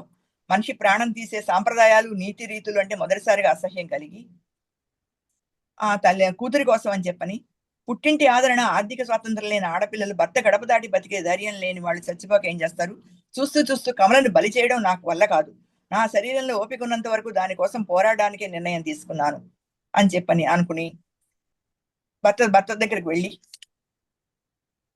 గొంతు పిసికింది దొంగనని బుకాయిస్తున్నాడు అతను. ఇన్నాళ్ళు అమ్మాయిని ఎందుకు పంపలేదంటున్నారు వాళ్ళు ఆ ముసలాయన చెప్పిన తల్లి భర్త అంటుంటే ఆ రాక్షసుల మధ్యకి పంపే కంటే దానికి ఇంకా పెళ్లి కాలేదని అనుకుందాం అని చెప్పని ఈ తల్లి అంటుంది. నేను అనుకుంటే సరిపోయిందా, లోకం అనుకోదా అంటే లోకం ఏమనుకున్నా పర్వాలేదు, నా పిల్లలు బంగారు తల్లులు, వాళ్ళ అదృష్టాలకి అందం తక్కువ తెలివి తక్కువ, బ్రతికే హక్కు భగవంతుడు అందరికీ ఇచ్చాడు, మూర్ఖపు మొగుడి చేతిలో చచ్చిపోమని రాయలేదు, మీరేం బాధపడకండి, వాళ్ళని మళ్ళీ పెళ్లి చేసుకోమనండి, గంగలో దూకమనండి, ఏదో పొరపాటు అయిపోయింది ఇక్కడికి, ఇక మన పిల్లల్ని మనం దక్కించుకుందాం అని తన భర్త పక్కన కూర్చుని చనువుగా మాట్లాడడం మా పిల్లలు ఎవరు చూసి ఉండరు. అంతేకాదు ఆయన మాటలకి జవాబు చెప్పగలడం కూడా నాకే వింతగా అనిపించింది అని చెప్పి చివరిలో ముగిస్తారన్నమాట. ఆ తల్లి కూతురు ఆనందంతో తల్లిని కౌగలించుకుంటుంది. మా ఇంట్లో అదే మాఘ సూర్యకాంతి అని చెప్పని ముగించారనమాట కదా. అంటే ముందంతా పాపం ఆ తల్లి తన పడ్డ కష్టాలు తన కూతురు పడకూడదని అనుకుంటుంది కానీ చివరికి తెగించి కూతురికి అటువంటి జీవితం రాకూడదు, భర్త చేతిలో ఇబ్బందులు పడకూడదు అని చెప్పని కూతురు సంసారం పాడైపోయినా పర్వాలేదు అని అనుకుని పాడైపోయిందంటే పాడైపోయిన సంసారాన్ని తిరిగి ఆవిడ బాగు చేసింది అనమాట. భర్త నుంచి తీసుకొచ్చేసి తన ఇంట్లో ఉంచుకుంది. అదండి మాఘ సూర్యకాంతి. బాగుంది. పేరు కూడా చక్కగా కథలకి తగ్గట్టుగా పేరు పెట్టారు ఆవిడ. అవునవును. మంచి కథలని డిఫరెంట్ అంటే విభిన్నమైనటువంటి కథా వస్తువులను తీసుకున్న కథలను ఎంపిక చేసుకుని ఆవిడ ఏ విధంగా రాసింది అనేది మీరు చాలా బాగా తెలియజేశారు. అంటే ఎలాంటి వాడైనా మొగుడు కొట్టినా తిట్టినా వాడు తాగుబోతైనా ఏదైనా పడి ఉండాలి అని చెప్పే నూరి పోసేవాడు ఒకప్పుడు ఇప్పుడు సమాజం కాదులేండి, ఇప్పుడు కాదు, ఒకప్పుడు ఒక 40 ఏళ్ల క్రితం 50 ఏళ్ల క్రితం చూసుకుంటే నువ్వు చచ్చినా సరే బతికినా సరే అక్కడే ఉండాలి, పుట్టింటికి రాకూడదు అనేవారు అనేటటువంటి ఒక నమ్మకం. అప్పుడు అలాంటి వాళ్ళల్లో ఈ తల్లి కొంచెం డిఫరెంట్ అని చెప్పుకోవాలి. తన కూతురు జీవితం కోసం తను ముందుకు వచ్చి ఒక అడుగు ముందుకేసి భర్తతో అన్నాళ్ళు కూడా ధైర్యంగా వచ్చి నిలబడి కూతుర్ని సపోర్ట్ చేసింది. భర్త చెప్పినట్లు వింటూ ఇప్పుడు కూతుర్ని సపోర్ట్ చేస్తూ అది తీసుకొచ్చి ధైర్యంగా ఆ విషయంలో నిలబడ్డారు. భర్తను ఎదిరించగలిగింది ఆ విషయంలో. ఒక విషయంలో రచయిత్రి గారు ఆవిడ చెప్పారు, నేను శాండ్విచ్ జనరేషన్ లో వచ్చిన దాన్ని అని చెప్పారు. శాండ్విచ్ జనరేషన్ అంటే ఆ అమ్మ మా అమ్మమ్మలు అందరూ కూడా తులసంలో నీళ్లు పోసుకుని ప్రార్థన చేసి పతివ్రత భక్తులు అవి మడిగట్టుకుని అవి అదే లోకం అనేటటువంటి ప్రపంచంలో వాళ్ళ సంసారమే వాళ్ళ లోకం అన్నట్టుగా చేశారు. మాలోకి వచ్చేసరికి కొంచెం ఏదో మన గుర్తింపు ఉండాలి అనేటటువంటి యుగం అనేటువంటి భావన స్త్రీలో కలిగింది నా ఏజ్ లోను అని చెప్పి, అందుకే నేను శాండ్విచ్ జనరేషన్ అంటాను. ఇప్పుడు వాళ్ళు చాలా ముందుకు వచ్చేసారు. ధైర్యం లేక అటు పాతవి లేకుండా అవి వదులుచుకుని కొత్తగా ఒక విధమైనటువంటి ధైర్యం తెచ్చి మనం గుర్తింపు పొందాలి అనేటటువంటి భావనలు మాలో తొలిగా ఆ పీరియడ్ లో వచ్చాయి అని ఆవిడ చెప్పారు. అవన్నీ కూడా ఆవిడ ఈ కథలో సూచించారు, వ్యక్తంగా పడుతున్నాయి ఆయన భావనలని నాకు అనిపించింది. అవును, అప్పటి రోజుల్లో ఎంతమంది పాపం బయటపడలేకపోయేవారు, ఎన్ని కష్టాలు భరించేవారు. అత్తగారు ఆరళ్ళైతేని, భర్త ఆరళ్ళైతేని రకరకాలుగా పడేవారు. ఎవరు కూడా నోరు విప్పి చెప్పుకునేవారు కాదు. ఎవరి సపోర్ట్ అండదండ ఉండేది కాదు. ఇప్పుడు ఈ అమ్మాయికి తల్లి సపోర్ట్ వచ్చింది కాబట్టి కొంచెం బయటపడగలిగింది. అదే తల్లి సపోర్ట్ కూడా లేకుండా తండ్రిలాగే తల్లి కూడా ప్రవర్తించుంటే పాపం అమ్మాయి జీవితం అన్యాయం అయిపోయి ఉండేది. కరెక్ట్. మంచి కథలు నేను ఎంపిక చేసుకుని మంచి రచయితను కూడా మాకు పరిచయం చేశారు. మీ ద్వారా ఈవిడ రచనల్ని చదవటం అంటే సమకాలీనం. ఇంకా ఆవిడ మన ఈ రచయిత్రి కాబట్టి అది కూడా ఒక గొప్ప విశేషం. ప్రత్యేకంగా చేసేటటువంటి ఇంటర్వ్యూలు ఆవిడ చేసినటువంటివి కూడా మనం చదివేటటువంటి అవకాశం కూడా ఉంది. మంచి రచయితని ఎంచుకుని చాలా చక్కగా ప్రసంగం చేశారు. ధన్యవాదాలు. రావు గారు, మీరు గిరిజారాణి గారి ప్రసంగం మీద మీ స్పందన తెలియజేస్తారా? లేదా నేను సమాప్తం చేస్తారా? ఓకే. తర్వాత నేను ఎవరన్నా వచ్చారమ్మా? గాయత్రి గారు కానీ? లేదండి, గాయత్రి గారు ఉన్నారు, విష్ణుప్రియ ఉంది. గాయత్రి గారు ఉన్నారా? గాయత్రి గారు మీరు ఇప్పుడు ఇమీడియట్ గా చెప్పదలుచుకున్నారా, చివరికి చెప్పదలుచుకున్నారా? గాయత్రి గారు ప్లీజ్. సరే, నేను ఒక్క విషయం మిగతా వాళ్ళకి ఇచ్చే ముందు ఒక్క విషయం రచయిత్రి గురించి ఇంకొక రెండు వాక్యాలు చెప్పదలుచుకున్నాను. రచయిత్రి గారు ఆవిడ పరిచయంలోనే ఆవిడ సత్యవతి గారు చెప్తారు, మీకు నచ్చిన కథలు ఏమిటి అంటే, మీకు అంటే నాకు కాకిపిల్ల కాకి ముద్దు అన్ని కథలు ఇష్టమే అని చెప్తూ ఆవిడ నాకు నచ్చిన కథ అంటే ఏం చెప్పను, ఈ కాలంలో ఈ మధ్యలో రాసింది మీ స్వర్ణ కథ. ఎక్కువ అవమానాలు అండ్ అవార్డులు పొందిన దమయంతి కూతురు కథ, ఇల్లలకగానే కథ అని చెప్పారు ఆవిడ. సో ఈ దమయంతి కథ ఏమిటి అనేది దాని గురించి కొంచెం చాలా ఒక విధమైనటువంటి ఆవిడ ధైర్యానికి, ఆవిడ ఒక రచయిత్రిగా ఎన్ని సమస్యలు ఎదుర్కొని ఆవిడ చేశారు అనేది మనకు బాగా తెలుస్తుంది. 2012లో కాకినాడలో ఒక తెలుగు సాహితీ సమితి వారు ఈవిడ్ని వాళ్ళ కార్యక్రమానికి పిలుస్తూ ఒక కథ రాసుకురమ్మని చెప్పి ఆహ్వానిస్తే ఈ దమయంతి కూతురు కథ తీసుకెళ్ళి ఆవిడ చదివారట. చదివిన తర్వాత అది కథ విన్న తర్వాత ఆవిడ ఆ సభలోనే ఎవరో కొంతమంది అప్పుడు స్త్రీలు 100 స్త్రీలు రచనల గురించి ఒక పుస్తకం రాయాలనేటువంటి సంకల్పం ఉంది. ఆ 100 స్త్రీల కథలో ఈ కథను కూడా ఎంపిక చేసుకుందామని ఎవరో ఆ సమావేశంలో ఎవరో అంటే, పొరపాటును కూడా నేను ఈ కథను నేను తీసుకోను అని చెప్పేసేసి ఆవిడ ఎవరైతే సంకల్పం చేశారో 100 స్త్రీల కథని అని చెప్పి ఈవిడ్ని చాలా దుర్భాషలుగా అవమానంగా చాలా ఇలాంటి కథలు నేను తీసుకోను అని చెప్పటం, మిగతా రచయితలు కూడా చాలా ఈవిడ్ని అవమానంగా చాలా నెగిటివ్గా విమర్శించడం పెట్టారు. అయినా కూడా నేను ఇంటికి వచ్చి అవన్నీ అవమానాలన్నీ భరించి కొన్ని రోజులు అయిన తర్వాత దానిలో కొన్ని మార్పులు చేసి అదే కథని కొద్దిగా మార్పు చేసి ఆంధ్రజ్యోతికి పంపించడం, వెంటనే ఎడిటర్ గారు మీరు చాలా బాగా రాశారు ఈ కథ, మీరు రాస్తూ ఉండండి అని చెప్పి ప్రశంసించారు అని చెప్పేసి ఆవిడ చెప్పారు. దీనిలో చాలా సంచలనం. ఆవిడ దానిలో ఒక విధమైన కేవలం బాగుంది అని ఒక రచయిత్రిగా కాకుండా ఈ దమయంతి కూతురు కథలో నేను చాలా వాదోపవాదాలు నా మీద చాలా వచ్చాయి. ఎవరి ఆలోచనల ప్రకారం వాళ్ళు మగవారి ప్రకారం ఎవరి దృక్పథం కింద తీసుకున్నారు. అయినా కూడా నేను తట్టుకున్న నా సందేశం ఇది అనేటటువంటి నా నేపథ్యం ఇది, నా సందేశం ఇది అని చెప్పారు. ఈ విషయం గురించి మనం తర్వాత మాట్లాడదాం. కాకపోతే అంటే దానికి ఉన్న ప్రాముఖ్యత గురించి ఆవిడ చెప్పటం, అది కూడా మనం చదవటం అవసరం అనిపించింది. నేను కొద్దిగా చదివాను. అవకాశం టైం ఉంటే అది కూడా నేను చెప్తాను బ్రీఫ్గా. ఆవిడ ఉద్దేశం ఏమిటి, కథ థీమ్ ఎలా రాశారు ఏమిటి అనేది. గాయత్రి గారు వచ్చినట్టున్నారు. గాయత్రి గారు, మీరు గిరిజి గారి ప్రసంగానికి స్పందిస్తారా? ఎలా ఉంది? మీరు చివరికి స్పందిస్తారా? మీరు ఇప్పుడు స్పందిస్తే బాగుంటుంది. మీరు ఎప్పుడు వచ్చారో నేను చూసుకోలేదు, సారీ. అంటే రెండో కథ నుంచి విన్నాను, నేను మొదటి కథకు లేను. పాపం చాలా జలుబు. అది ఇంకా ఓపిక రాలేదు, అసలు నేను మాట్లాడడం కూడా అంత సుఖంగా లేదు. నేను అసలు అదే ఆశ్చర్యపోయాను. వచ్చారు అంటే వారం రోజుల నుంచి జ్వరం అంటున్నారు. చాలా ధన్యవాదాలు, ముందు వచ్చారు. చాలా బాగుంది అసలు ఈ కార్యక్రమం. ఇలాగా ఒక రైటర్ ని తీసుకుని అందులో వాళ్ళ కథల గురించి మనం డిస్కస్ చేసుకోవడం అనే థాట్ చాలా బాగుంది. ఇది అసలు మంచి ఎడ్యుకేషన్ లాగా ఉంది ఇది. అదే అందరూ ఒక మాట వేస్తే ఒక రచయితని గురించి సమగ్రంగా సమిష్టిగా తెలుసుకుంటాం అనేది. అవును, చాలా హ్యాపీగా ఉంది అది. ఆ రెండు కథలు విన్నాను, రెండోది మూడోది విన్నాను, మొదటి కథకు లేను నేను. ఓకే. సూపర్ మామ్ సిండ్రోమ్ అన్న దాని గురించి, అది అందరూ ఆడవాళ్ళందరూ ఎవరు ఆ స్టేజ్ లోకి వచ్చినా అది తప్పనిసరిగా దాన్ని ఒకసారి చదివి, అంటే మనం ఇలా అవ్వక్కర్లేదనే విషయం కూడా గుర్తించాలి. కానీ అంత తేలిక కాదు అదేమి ఆ విషయం. ఆ మనసులో నేను ఒక గొప్ప తల్లిని, నేను అన్ని చేసేసాను, నన్ను అన్ని సాధించాను అనిపించటం అన్నది తీసేయడం చాలా కష్టం. ఆ జబ్బు అన్న మాట అన్నారు కదా, కరెక్ట్ గా అది సహజంగా అందరికీ ఉండే జబ్బు లాంటిది అన్నమాట.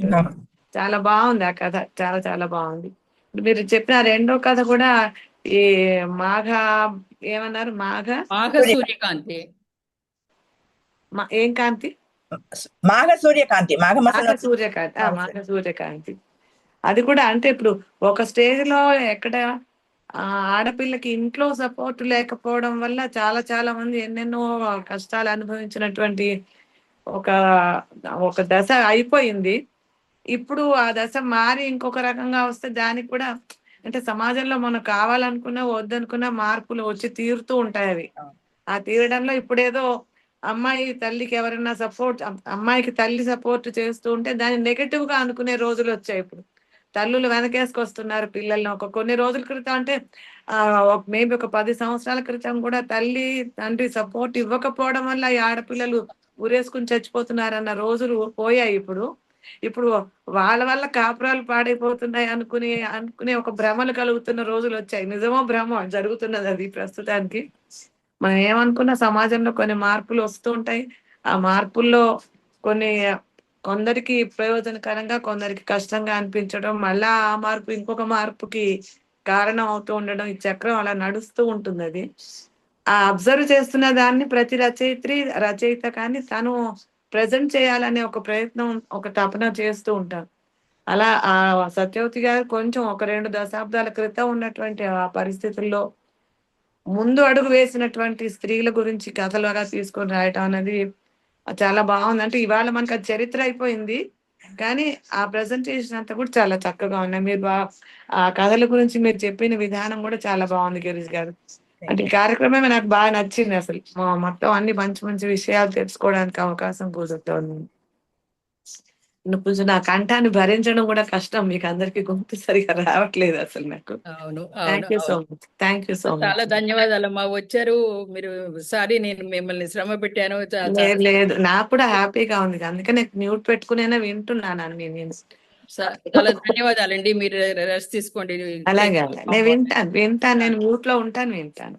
నమస్కారం. సరే రమణమూర్తి గారు, మీరు ఏమైనా స్పందిస్తారా? మనం తర్వాత వక్తల్లోకి వెళ్ళిపోదాం. విష్ణుప్రియ గారు కానీ ఎవరైనా, గిరిజారాణి గారి, ఉదయశ్రీ గారు కూడా వచ్చినట్టున్నారు. మాట్లాడేవాళ్ళు వక్తలు ఎవరైనా కథల గురించి మాట్లాడేవాళ్ళు మహాలక్ష్మి గారు ఉన్నట్టున్నారు. ఆవిడ పతిభక్తి గురించి మాట్లాడుతా అన్నారు కదా. మీ విష్ణుప్రియ గారు, మీరు ఉదయశ్రీ గారు మీరు ఏదైనా చెప్తారా?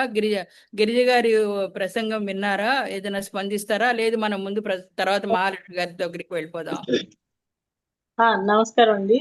ఆ, నేను విన్నాను, గిరిజ గారు చాలా బాగా హోంవర్క్ చేశారు. మీ నుంచి నేను మళ్ళీ నేర్చుకోవాలి. నాకు సమీక్షలు చేయడం అలవాటు ఉంది, కానీ ఇప్పటి వరకు ఎవరిది నేను చూడలేదు. ఇదే ప్రత్యక్షంగా లైవ్ లో వినడం చాలా బాగుంది. అన్ని కథలు కూడా బాగున్నాయి. సూపర్ మామ్ సిండ్రోమ్ అంటే నేను అందులోంచి ఈ మధ్యనే బయటకు వచ్చాను.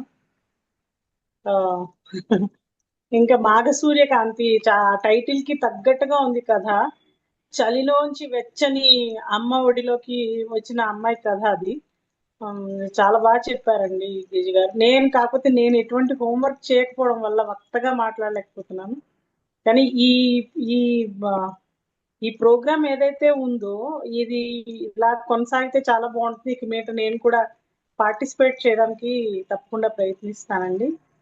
ధన్యవాదాలండి. థ్యాంక్ యూ ధన్యవాదాలు విజయ్ గారు, మీకు అభినందనలు మీకు.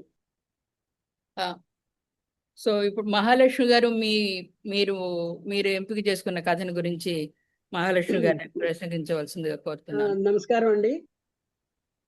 నేను ఎంచుకున్న కథ పతిభక్తి. స్త్రీవాద రచయిత్రి పి సత్యవతి గారు అనే కథల్లో పతిభక్తి ఒకటి. పతిభక్తి అనేది పెద్దింటి అమ్మకైనా పని మనిషి మంగకైనా ఒకటే. అదే వరవడిలో స్త్రీ తన భర్త కోసం చేసే అనేక పనుల్లో భక్తి రక్తి రెండు చూపించిన కథ ఈ పతిభక్తి.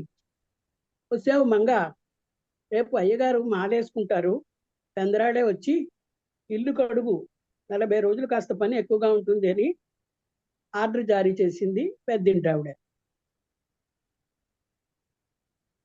కాస్తంత ఏమిటి, రోజు కాస్త ముందుగా మన ఇంటికే వస్తూ ఉండు అని అంది ఆవిడ. కాస్తంత ఏమిటి, చాలానే ఉంటుంది అనుకుంటూ ఇంటికి వచ్చిన మంగకి పెద్దింటి ఆవిడ అయ్యగారు మాలేసుకుంటారట, నల్ల బట్టలు వేసుకుంటారే అది అని అత్తగారికి చెప్పింది. చెప్తే అయ్యో అది చాలా దూరం కదే అంటే, పెద్దింటాడికి దూరం ఏంటి, ఎక్కడికైనా పెడతారు అని చెప్పింది. ఈ లోపల అత్తగారు మీ ఆయన కూడా మాలేసుకుంటాటే అని బాంబు పేల్చింది. ఏ మాలేసుకుంటాడు అని అడిగింది ఆవిడ. అడిగింది మంగి. అదేదో ఎర్ర బట్టలు కట్టుకుంటారట కదా, భవానీ మాల్ట స్నేహితులందరితో కలిసి వేసుకుంటాడట. అది పెద్దింటాడికి చెల్లుతుంది, కానీ మనకేమిటే, మన ఇంట్లో ఎక్కడ వేసుకుంటాడు అని. అయ్యో దేవుడి విషయంలో ఇలా మాట్లాడుతున్నానేంటి, కొని మాలేసుకుంటే తన బుద్ధి మార్చుకుంటాడేమో, ఈ తాగుడు అది మానేసి వేసుకోనిలే అనుకుని ఇల్లుని అతని కోసం, అతని పూజ కోసం, దానికోసం సరి చేస్తుంది మంగి. ఒక్క నిమిషం మహాలక్ష్మి గారు, మీరు కథ చదువుతున్నారా, మీరు బ్రీఫ్ గా చెప్తున్నారా? లేదు, నేను బ్రీఫ్ గా చెప్తున్నాను. ఓకే, బ్రీఫ్ గానే చెప్తున్నాను. Okay okay. సరే అని చెప్పి అతని కోసం ఏం కావాలో అవన్నీ ఏర్పాట్లు చేస్తుంది. ఏర్పాట్లు చేసి ఇతనికి రోజు పొద్దున్నే ఏం కావాలో అవన్నీ చూసి, మళ్ళీ పెద్దంటి ఆవిడ ఇంటికి వెళ్ళి వాళ్ళ ఇంట్లో చేసి, ఇతనికి కావాల్సినవన్నీ అప్పులు చేసి మరీ సమకూరుస్తుంది. సమకూర్చిన తర్వాత 40 రోజులు అయ్యగారింట్లో భజనలు కీర్తనలు అవన్నీ జరుగుతుంటే ఇతను కూడా నేను భజన పెట్టాలని చెప్పి భజనకు ఏర్పాటు చేసుకుంటాడు. వాళ్ళ ఇంట్లో 12 నైవేద్యాలు అయితే వీడు కనీసం 3 నైవేద్యాలైనా పెట్టాలంటూ నైవేద్యాలు పెట్టిస్తాడు. అంతా పూర్తవుతుంది. ఫ్రెండ్స్ అందరితో కలిసి మళ్ళీ 40 రోజులు మెల్లగా పూర్తవుతాయి. 40 రోజులు పూర్తయిన తర్వాత వెళ్ళి కృష్ణానదిలో స్నానం చేసి మాల తీసేసి దీక్షను విరమించి ఇంటికి వస్తాడు. ఇంటికి వచ్చి తిరిగి మామూలు పరిస్థితికే వచ్చిన రమేష్ మంగి పతిభక్తికి నిదర్శనం అనిపించింది. పెద్దింటి ఆవిడ మంగిని అడిగింది, నిన్ను అడగకుండా దీక్ష తీసుకున్నాడు నీ మొగుడు, అదే నువ్వు అతనికి చెప్పకుండా చేస్తే గురుకుంటాడా అని అడిగింది. అదేంటమ్మా, ఆడవాళ్ళకి ఎలా చెల్లుతుంది అంది మంగి. నీకు నీ మొగుడు దీక్ష తీసుకుంటే బాగుందా, దీక్ష తీసుకోకపోతే బాగుందా అని అడిగింది ఆవిడ. ఏమోనమ్మా, నాకు అవేమి తెలవు, దేని కష్టాలు దానికే ఉన్నాయి అంది మంగి. భక్తి అయినా రక్తి అయినా అనుభవం వాళ్ళది, ఆయాసం మనది అంది పెద్దింటి ఆవిడ. అని ఓ నవ్వు నవ్వింది. ఆ మాటల్ని అర్థం చేసుకోవడానికి ప్రయత్నించింది మంగి. ఇంతే. సో ఈ ఈ కథలో అంటే అటు ధనిక వర్గం వారి దీక్ష, బీద వర్గం వారి దీక్ష, బట్ కొసమెరుపు అనేది ఆఖరి వాక్యంలో ఉంది అని అనిపించింది నాకు. ఆఖరి దాంట్లోనే ఉంది. ఆ, ఆ, అతను తాగుడు మానేస్తాడు అనుకుంది. తాగుడు మానడం లేదు సరికదా, దీక్ష పూర్తవుతూనే తాగుడు మానేసి మళ్ళీ భార్య కావాలనుకుని ఆమె కష్టాలని నష్టాలని కూడా, ఇన్ని రోజులు పడ్డ కష్టాన్ని కూడా బాగున్నావా అని అడగకుండా ఆమెని ఇచ్చేస్తాడు. అది ఆమెకి కొంచెం కష్టం అనిపించినా అది చెప్పుకునే పరిస్థితి. ఎందుకంటే ఆమెకు అంత చదువు లేదు, అంత జ్ఞానము లేదు. అది పెద్దింటి ఆవిడ అడిగినా కూడా ఆమెకేమీ తెలవలేదు. అది నా ఆడవాళ్ళకి మనకేం తెలుస్తుంది, నాకేం తెలుస్తుంది అనుకుంది. కానీ దీన్ని మనం అవాయిడ్ చేయొచ్చు అనేంత చదువు లేదు మంగికి. పని మనిషి అవడం వల్ల లేదు, చదువు లేకపోవడం వల్ల. సో అనుభవం వాళ్ళది, ఆయాసం మనది అనేది అనుభవం వాళ్ళది, ఆయాసం మనది. ఎవరైనా ఈ 40 రోజులు ఈయన గారి పూజలకి, ప్రసాదాలకి, నైవేద్యాలకి పాపం అప్పో సొప్పో చేసి కష్టపడి ఉంటుంది. అప్పో సొప్పో చేసింది. అది కష్టమే. ఇప్పుడు తర్వాత కూడా మళ్ళీ కష్టమే. ఇంకా అప్పులు చేయటమే కాదు, శారీరక కష్టం, ప్రసాదం చేయటం, స్నానం చేయటం, పని చేయటం, మళ్ళీ వెళ్ళి స్నానం చేయటం, ఆయన పతిభక్తి, పతి సేవ, దాంతో భక్తి అయినా రక్తి అయినా కష్టమే అని చెప్పని చివరికి అనుకుంటున్నారు వీళ్ళు.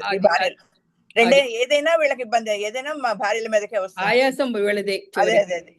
అది అది బాగా ఆవిడ చాలా క్లియర్ గా చూపించారు. ఆ ఒక అప్పుడు ఉన్నటువంటి సాంఘిక స్థితిని బాగా చూపించారు ఆవిడ.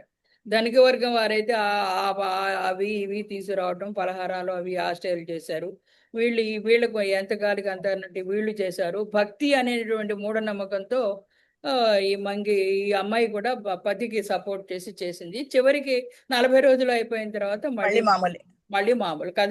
అతనికి ఏమాత్రం పుణ్యం వస్తుందో అది తెలియదు, కానీ వీళ్ళకి మాత్రం ఒళ్ళు హోనం అయిపోతుంది. రమణమూర్తి గారు, మీరు ఏమైనా స్పందన తెలియజేస్తారా? ఇప్పుడు రమణమూర్తి గారు ఉన్నారా? ఉదయశ్రీ గారు ఉన్నారా? రమణమూర్తి గారు లేరండి, ఉదయశ్రీ ఉన్నారు. ఉదయశ్రీ గారు, మీ స్పందనలు ఎవరన్నా చేస్తారా? ఇంకెవరన్నా మీరు మా కథల గురించి చెప్తారా? ఝాన్సీ గారు, పద్మ గారు ఐ థింక్ ఝాన్సీ గారు మీరు మాట్లాడతారా? ఝాన్సీ గారు, నేను ఒక్క మాట చెప్పాలనుకుంటున్నానండి. నేను ఒక కథకైతే నేను ప్రిపేర్ అవ్వలేదు. చెప్పండి. అయితే కథ కోసం అయితే ప్రిపేర్ అవ్వలేదు, కానీ ఈ 3 కథలు అందరూ సాధారణంగా ప్రతి స్త్రీ కనెక్ట్ అయ్యేలాంటి అంశాలు, అలాగే ప్రతి కాలానికి సరిపోయే కథాంశాలు ఇవి. సో గిరిజ గారు చాలా చక్కటి ఈవిడది నాకు తెలియదు అసలు. పి సత్యవతి గారి కథలు నేను ఆవిడ గురించి తెలుసు కానీ ఎప్పుడు కథలు చదవలేదు. సో నాకు చాలా మంచి అవకాశం. గిరిజ గారు చదువుతున్న ఫీలింగ్ తీసుకొచ్చారు ఆ కథ చెప్పడంలో కూడా. 3వ కథ కూడా పేర్లు అయితే ఎలా పెట్టాలి అన్నది కూడా నేర్చుకోవచ్చు దీని ద్వారా. సరైన పేర్ల నిర్ణయం కూడా చాలా బాగుంది. నెక్స్ట్ ఎక్కడో ఒకటి అందరూ కనెక్ట్ అయ్యేదా అదొకటి బాగా టచ్గా అనిపించింది నాకు. సో కథ ఎలా రాయాలి అన్నది కూడా, అంశాన్ని ఎలా ఎన్నుకోవాలి, ఇలాంటి వాటికి ఒక వర్క్ షాప్ లాగా గడిచింది ఇవాళైతే నాకు అని అనిపించిందండి. అంతే. తర్వాత ఈవిడ కథల్లో భూపాల రాగం అని ఆవిడ ఎప్పుడో చాలా చిన్నతనంలో రాశారు. ఈ శాండ్విచ్ ఏజ్ లో ఉన్నాను అన్న రాకముందు చిన్నతనంలోనే ఎప్పుడో భూపాల రాగం, అది పత్రికల్లో అది కూడా ఎక్కడో ఆవిడ చెప్పారనమాట. భూపాల రాగం గురించి ఏం రాశారు మీరు, ఏమిటి మాకంటే ఇది ఎక్కడ ఇప్పుడు పత్రికలో కూడా పబ్లిష్ కాలేదు, ఎక్కడి నుంచి వచ్చింది మీకు అని ఆవిడ అడిగి ఆవిడ ఏదో మాట్లాడారు భూపాల రాగం గురించి. ఆవిడ భూపాల రాగం గురించి ఆవిడ చెప్పింది, ఆవిడ ఇవి ఎందుకు చెబుతున్నానంటే ఇవన్నీ కూడా మనకు కథా వస్తువులుగా ఆవిడ ఏ విధంగా తీసుకుని కథకి మలిచారు, అది మనం ముఖ్యంగా తీసుకోవాల్సిన విషయం. ఇప్పుడు మోడర్న్గా ఏదో ఒక అత్యాశకి పోయి ఒక స్టేటస్కి పోయి ఆ సూపర్ సిండ్రోమ్ అమ్మ ఆవిడ అలాగా, తర్వాత ఈవిడ ధనిక వర్గం వారు పేదవర్గం వారు ఇది తర్వాత ఇళ్ళలకు కానీ అని ఇవన్నీ కూడా ఒక స్త్రీ సమస్యల గురించి తీసుకొచ్చారు. అదేవిధంగా భూపాల రాగం అంటే మనకు అందరికీ తెలిసిందే, మేలుకొలుపులు ఉదయం.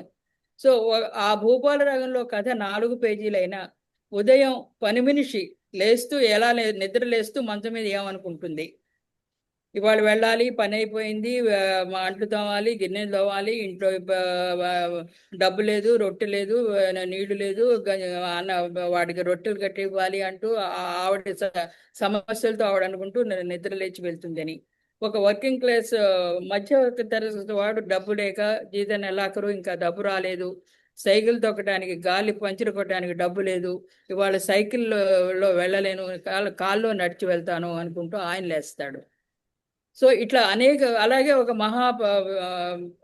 ధనిక వర్గంలో క్లబ్లకు వెళ్ళే ఆవిడ లేకపోతే కారులో వెళ్ళేవాళ్ళు, ఇవాళేమో 10 రోజులు అయింది నేను ఆర్డర్ ఇచ్చాను డ్రై క్లీనింగ్, చీరలు రాలేదు, లేకపోతే ఇవాళ క్లబ్లో మీటింగ్ ఉంది, ఇవాళ ఎవరో 10 మంది వస్తున్నారు, వీటన్నిటికీ చేయాలి అంటూ ఆవిడ మేలుకొలుపులు ఆవిడ జీవన విధానం ఏ విధంగా అవుతుంది అనేది ఒక 4 పేజీల్లో ఆవిడ భూపాల రాగం అని చెప్పేసేసి ఒక చిన్న కథను రాశారు. అది చాలా అందరికీ కూడా నచ్చింది, ఎక్కువ పబ్లిష్ కాలేదు అనేది తెలుస్తోంది మనకు. తర్వాత రెండో విషయం, ఆవిడ చాలా అనువాదాలు కూడా చేశారు.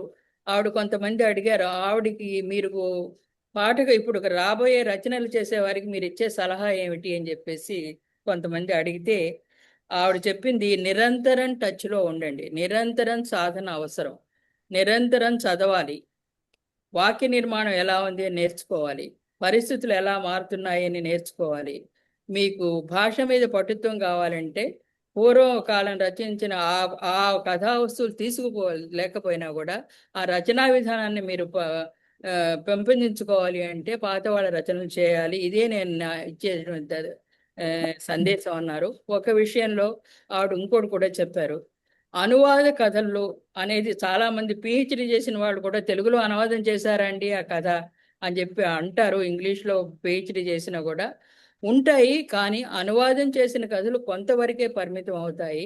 ఒక రచయిత్రి అన్నవాళ్ళు కేవలం మాతృభాష తెలుగులో రాస్తూ కూడా ఏదో ఒక విధమైన భాష కూడా ఒకటి మనకు పెట్టుకుని ఆ ఇతర భాషల రచనలు కూడా చదవటం, ఒక ఇతర భాష మీద లాంగ్వేజ్ మీద పటుత్వం కూడా ఉండటం అవసరం అని నా ఉద్దేశం అని చెప్పేసి ఆవిడ ఇప్పుడు రచన రాసినటువంటి మనుషులకి సందేశం ఇచ్చారు ఆవిడ. సో ఇది కూడా మీకు అందరికీ కూడా I would like to share అనమాట. ఇవి నేను చదివినవి, నేను కలెక్ట్ చేసినటువంటి అంశాలు, కథా రచన మీద ఆవిడ అభిప్రాయం.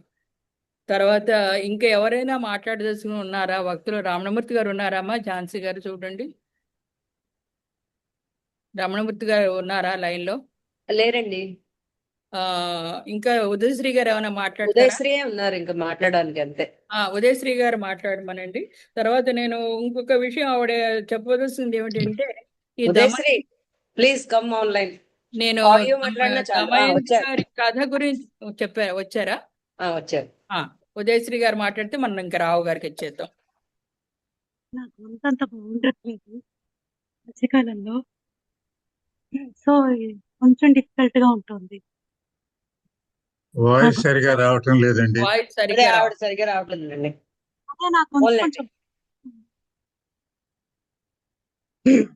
ఇంకెవరైనా చెప్పలేకపోతున్నాను, ఏమనుకోవద్దు. పర్వాలేదు. ఓకే అండి, మనం ఇంకా చివరి అంశానికి వచ్చాం. రావు గారితో మాట్లాడచ్చు.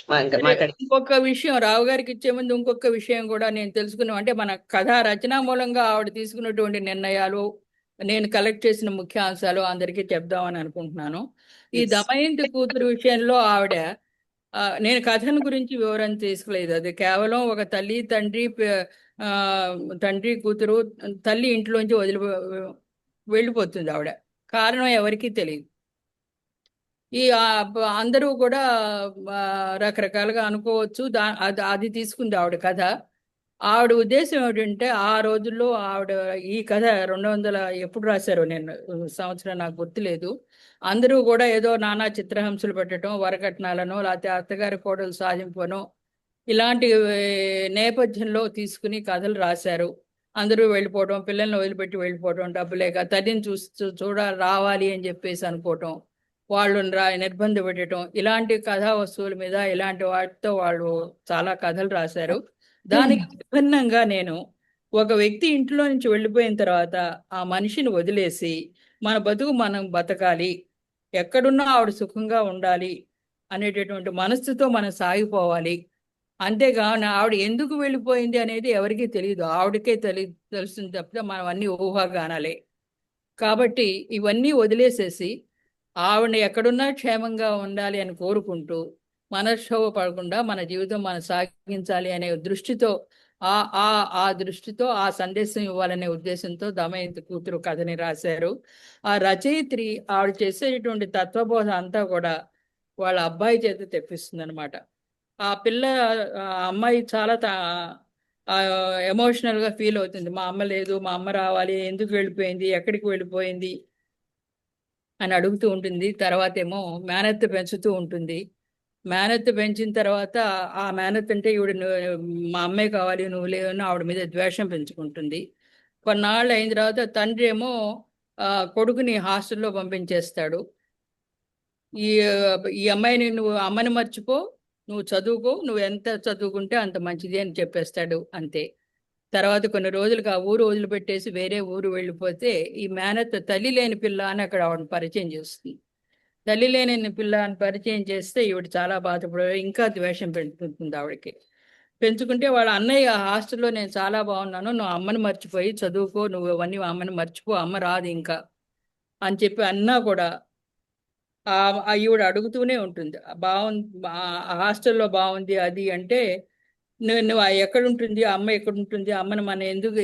తర్వాత ఈ అబ్బాయి తండ్రి రెండో పెళ్లి చేసుకుని ఈ అమ్మ లాంటి మనిషి అనుకో అని చెప్పేసి ఈ అమ్మాయికి చెప్తాడు. నేను అనుకోను అని చెప్పేసి ఏడ్చి ఆ ఇల్లు వదిలి మేనత్త దగ్గరికి వెళ్ళిపోతుంది. తర్వాత ఉద్యోగం చేసుకుంటుంది. పెళ్లి సంబంధాలు వచ్చినప్పుడు ఒక పెళ్లి కొడుకు వచ్చి అడుగుతాడు, పెళ్లి చూపులకు వచ్చే ముందు వచ్చి, మీతో పర్సనల్గా ఒక మాట మాట్లాడాలి, మీ అమ్మగారు చచ్చిపోయిందా వెళ్ళిపోయిందా అని అడిగితే నువ్వు నాకు నచ్చావని నేను అది చెప్పలేదు, అవన్నీ పెళ్లి చూపుల్లో మాట్లాడుకుందాంలే, అక్కర్లేదు అంటుంది. అంటే కూడా లేదు, మీరు చెప్పిందే నిజం, వెళ్ళిపోయింది అని చెప్తుంది. అయినా మీ మనస్తత్వం నచ్చింది, మీరు మంచి ఉద్యోగంలో ఉన్నారు, నేను నేర్చుకుంటాను అని చెప్పి నేను పెళ్లి చేసుకుంటాను అని చెప్తాడు. ఆ విషయం వాళ్ళ అన్నయ్యకి ఫోన్ చేసి చెప్తే ఆయన సందేశం చూడండి. నీ మొహాన్ని పెళ్లిబొట్టు, తల్లి మచ్చ కూడా పెట్టేసి ఎలా ఉపయోగించుకోవాలో తెలిసినవాడు, చాలా తెలివిగలవాడు, చేసుకో పెళ్ళి. ఎప్పుడైనా ఎగిరెగిరి పడితే తల్లి మచ్చ పేపర్ వైట్ లాగా పనిచేస్తుంది అని ఒక ఇటువంటి సందేశాన్ని కూడా ఇచ్చాడు. ఆ తల్లి మచ్చని ఆయన ఎలా అయినా వాడుకోవచ్చు అని ఒక హితబోధ కూడా చేశాడు ఆ అన్నయ్య అనిపిస్తుంది. ఇలాంటి సంభాషణలు ఒక ఎత్తు కూడా ఆవిడ చదివిన కథ రీతి రచయించిన తీరు చాలా బాగుంది ఈ కథలో. చివరికి ఆవిడ ఏమి అలా వదిలేస్తుంది. ఏదైనా సరే నిర్ణయాలన్నీ వాళ్ళే తీసుకుంటారు. ఇది ఏ కారణం మీద వెళ్ళినా ఆవిడ ఎక్కడున్నా కూడా మనం సుఖపడాలి. నువ్వు వేరే అమ్మని పెళ్లి చేసుకుంటే అమ్మని నువ్వు చూసుకోలేవు, అమ్మలా చూసుకుంటే నువ్వు చూసుకోలేని చెప్పి ఇంట్లోంచి వెళ్ళిపోయావు. అమ్మ వచ్చి నీ దగ్గరికి వచ్చి నువ్వు నాన్నగా చూసుకోనంటే నువ్వు ఉండగలవా అని చెప్పేసి ఇది అన్నయ్య గారు హితబోధ చేస్తూ ఉంటాడు. ఈ విధంగా కథ సాగి రచయిత్రి ఆవిడ చెప్పవలసినటువంటి సందేశం అన్నీ కూడా ఆ అబ్బాయి చేత ఈ కథలో చెప్పించారు. అది నాకు చాలా నచ్చింది. ఎవరైనా వీలు ఉంటే కూడా చదవచ్చు. సో ఈ విషయాలే నేను అందరితో చెప్పదలుచుకున్నాను. నాకు రచయిత్రి గురించినవి ముఖ్యంగా కథా రచనలో మనం ఆవిడ రచనలోంచి మనం తీసుకోవాల్సినటువంటి ముఖ్య అంశాలు ఏమిటి అనేది నేను చెప్పదలుచుకున్నాను. సో ఇంకెవరు లేకపోతే దయచేసి రావు గారిని మాట్లాడవలసిందిగా నేను కోరుతున్నాను. 2012లో వచ్చిందండి ఈ కథ. దమయంతి కూతురు 2012 ఆంధ్రజ్యోతిలో వచ్చింది. అది మొట్టమొదటి 100 ఏళ్ల పంట వాళ్ళు వీళ్ళని నేను తీసుకోను అని చెప్పేస్తే ఆవిడ తర్వాత భర్త అంటాడు, నువ్వు అమ్మ ఎందుకు వెళ్ళిపోయింది అని చెప్పేసి అడిగితే, నేను భూలోక మనిషిని, ఆమె ఊర్ధ్వలోక మనిషమ్మా, అందుకే ఈ లోకంలో ఉండలేక వెళ్ళిపోయింది అన్నారు. అప్పుడు రచయితలు చెప్తారు అక్కడ, ఇది వ్యంగ్యంగా అన్నారో సిన్సియర్గా అన్నారో ఆయన తెలియదు. అంటే ఆ ఊర్ధ్వలోకపు మనిషిని నేను, భూలోకపు మనిషిని నేను, ఊర్ధ్వలోకపు మనిషిని ఆవిడ అంటే ఎంత తేడా ఉంది అని చెప్పడమా? ఏదైనా తీసుకోవచ్చు మీరు. ఆ విధంగా అలాంటిటువంటి శైలిలో ఆవిడ చూపించారు నేర్పరితనం. ఆ పాత్ర దమయంతి పాత్ర కథలో లేకుండానే కథ అంతా దమయంతి చుట్టూనే అల్లుకున్న కథ ఇది. దమయంతి ముఖ్యంగా దమయంతి కూతురు అనే ఈవిడ పేరు. అవును, ఎక్కడ కూడా అయితే ఆవిడ కనపడలేదు, ప్రత్యక్షంగా ఆవిడ కనపడలేదు కానీ మనకి కరెక్ట్ అయినప్పటికీ మంచి గొప్ప కథ అది.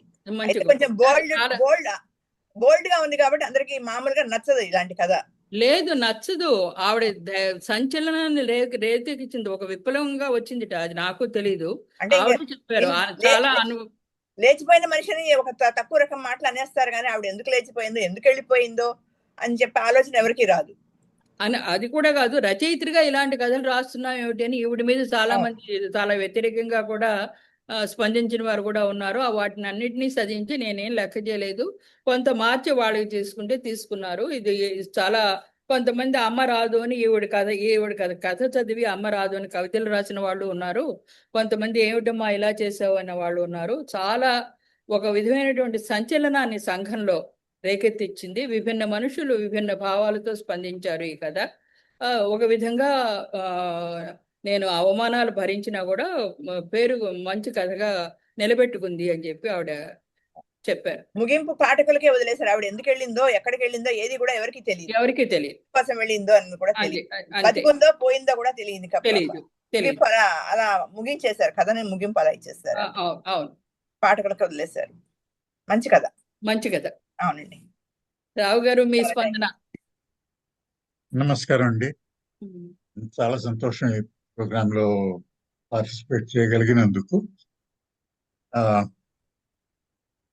ముందు బ్రీఫ్ గా క్లుప్తంలో ఒక మాట చెప్పాలి. ఇప్పుడు విన్న కథలు అన్నింటిలోకి ఇందిర గారు చెప్పిన ఆఖరిది నాకు చాలా బాగా నచ్చింది. దానికి మళ్ళీ తర్వాత వద్దాం. మొదట ఒక క్వశ్చన్ అడుగుదాం అనుకున్నాను. ఈవిడ 2010 ప్రాంతాల్లో చాలా యాక్టివ్ గా ఉన్నారని అనిపిస్తుంది. తర్వాత మాలతి చందూర్ గారి ఫ్యాన్ అయింది అంటే లేట్ 1990s 2000-2001 టైంలోనే ఆవిడ కెరియర్ బ్లాసమ్ అయి ఉండాలి, కెరియర్ ఇది విరబూసినట్టు ఉండాలి.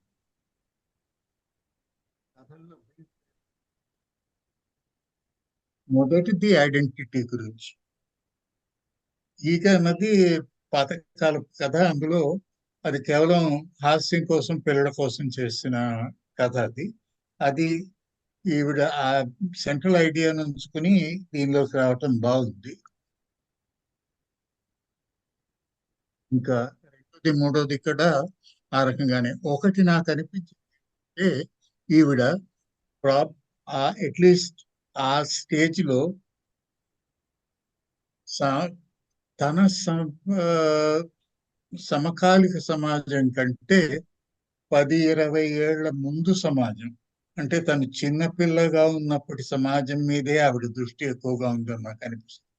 ఎందుకంటే ఈ ప్రాబ్లమ్స్ ఈవెన్ 2010-2015 ప్రాంతంలో కూడా ఈ ప్రాబ్లమ్స్ మన సమకాలిక సమాజంలో అంత ఎక్కువ కలిగి, ఇవి చాలా మట్టుకు ఉన్నవి వీళ్ళు మన 1950s ఆ ప్రాంతాల్లో కూడా కొంచెం తగ్గుముఖం పట్టినవే. ఇవి మన వయస్సులో ఉన్నవాళ్ళు, అంటే ఇప్పుడు 60-70 ప్రాంతాల్లో ఉన్నవాళ్ళు కూడా స్వంతంగా మా సమాజంలో ఇటువంటి అనర్థాలు జరిగాయి అని చెప్పటం అంతగా ఉండదు. వీరికి ఈ విషయాలు జ్ఞాపకం తల్లిదండ్రుల కాలంలోనూ అది. అంచేత ఒక రకంగా ఆవిడ దృష్టి వెనుక కాలం మీదనే చాలా మటుకు కాన్సన్ట్రేట్ అయి ఉంది అనిపిస్తుంది. రెండోది, మన దీనిలో అంటారు బియ్యం అన్నం ఒక మెతుకు పట్టుకుంటే అంతా తెలిసిపోతుంది అని చూడక్కర్లేదు అని. కానీ రచనలో అలా చేయలేము. ముఖ్యంగా వైవిధ్యం చూపిస్తున్నటువంటి రచయిత తాలూకు సామర్థ్యాన్ని, తాలూకు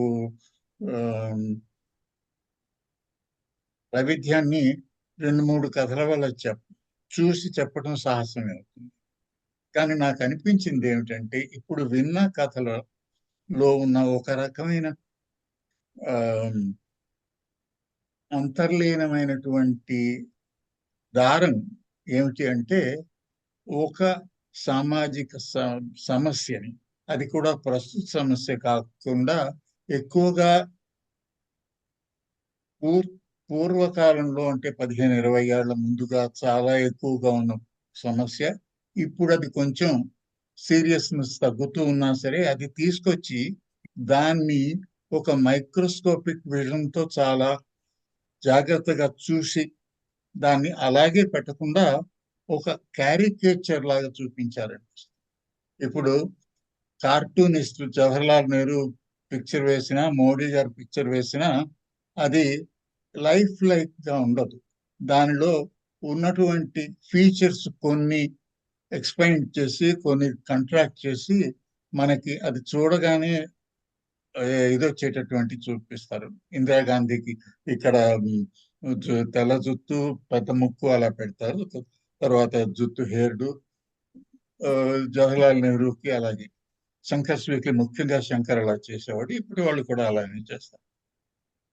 అంచేత అది చేసి ఆ కథలోని అంటే వాస్తవ జీవితంలోని సమస్యని కాంట్రాస్ట్ ఎక్కువగా కనిపించేటట్టు దాన్ని ఎక్స్పాండ్ చేసి, దాన్ని కొద్దిగా ఎగ్జాజరేట్ కూడా చేసి దాన్ని వివరంగా చెప్పారు. ఇంకొకటి నాకు అనిపించింది ఏమిటంటే, సమస్యకి సమాధానం కొన్నింట్లో కనపడలేదు. ఈ ఆఖరి దానిలో చాలా చక్కగా కనిపించింది. ఇందిర గారు మీరు చెప్పిన కదా. ఇప్పుడు ఆవిడ చెప్పిన దానిలో మీ స్వర్ణ అనే కథలో ఇప్పుడు ప్రస్తుత పరిస్థితుల్లో ఉన్న ఒక సేల్స్ గర్ల్ బ్యూటీషియన్కి వెళ్ళటం, ఏదో చౌక రకం మేకప్లు వేసుకుని ఉద్యోగం ఒళ్ళు పాడు చేసుకుని నష్టపోవటం, అలాంటి వాటి మీద కూడా ఇప్పుడు రాస్తున్నాను. ప్రస్తుతం ఎక్కువ వర్కింగ్ క్లాస్ మీద పడే బాధల గురించి రాస్తున్నాను అని చెప్పారు. అందులో ఒక మీ స్వర్ణ అనే కథ కూడా అది ఇప్పుడు అంటే ఇప్పుడు కరెంట్ టైం అదే ఇప్పుడు అని అన్నారు ఆవిడ. ఐడెంటిటీ క్రైసిస్ గురించి, ఐడెంటిటీ క్రైసిస్ ని ఒక రకంగా ఈ దృష్టితో చూడవచ్చు. నా తాలూకు పరిచయం, నా తాలూకు వ్యక్తిత్వం దీనికి రావలసినంత ప్రాముఖ్యత లేదు. నేను ఎప్పుడు ఏదో ఒక దానికి ఆశ్రయంగానే ఉంటున్నాను. అది ఇంకొక రకంగా పాజిటివ్ గా చూసుకున్నట్టయితే ఇంకో రకంగా ఉంటుంది. ఫర్ ఎగ్జాంపుల్, నేను చెప్పినట్టయితే బ్రీఫ్ గా, నేను చిన్నప్పుడు మాస్టర్ గారు అబ్బాయి,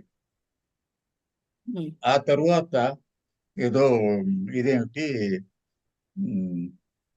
స్కూల్లో ఫస్ట్ మార్క్ వచ్చిన అబ్బాయి, తర్వాత బిఎస్సిలో ఫస్ట్ ర్యాంక్ వచ్చిన అబ్బాయి, ఇక్కడికి వచ్చిన తర్వాత ఏదో తెలుగు అసోసియేషన్ ప్రెసిడెంటో లేకపోతే కంప్యూటర్ సొసైటీ ప్రెసిడెంటో అని ఇవి.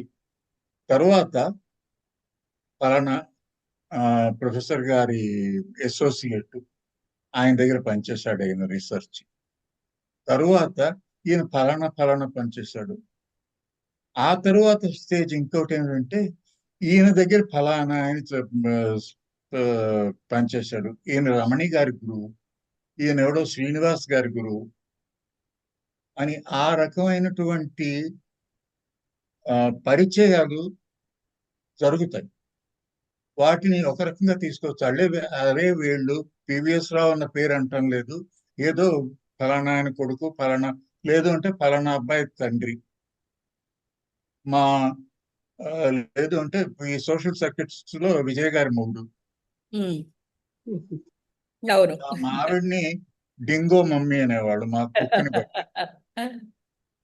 అలాగా మన ఐడెంటిటీ మన అసోసియేషన్ వల్ల వస్తుంది. దానికి మనం పాజిటివ్ గా తీసుకున్నట్టయితే వీళ్ళు నన్ను పైనవన్నీ తీసేసి ఒక కేవలం నగ్నంగా నిలబడ్డ వ్యక్తిగా కాకుండా చేసిన అచీవ్మెంట్స్, వచ్చిన ఎక్స్పీరియన్స్, వాటిని బట్టి నన్ను డిఫైన్ చేస్తున్నారు అన్నది నాకు చాలా సంతోషం కలిగింది. ఎవరో ఫలానా పలివాల్ తాలూకు గురువు లేకపోతే శ్రీనివాస్ తాలూకు గురువు అని అంటే వీళ్ళని నేను చేశానన్నమాట. వాళ్ళని వాళ్ళు పొగిడి నా ఐడెంటిటీ వాళ్ళ పేరుతో చెప్తున్నారు అంటే I have done something great. అది నా పని కంటే వీళ్ళని నేను చేయగలిగాను, ఇంతమందిని ముందుకు తీసుకురాగలిగాను అన్న యాటిట్యూడ్ మనం తీసుకోవచ్చు. ఈ రెండు. ఇంకా మూడోది నేను చెప్పింది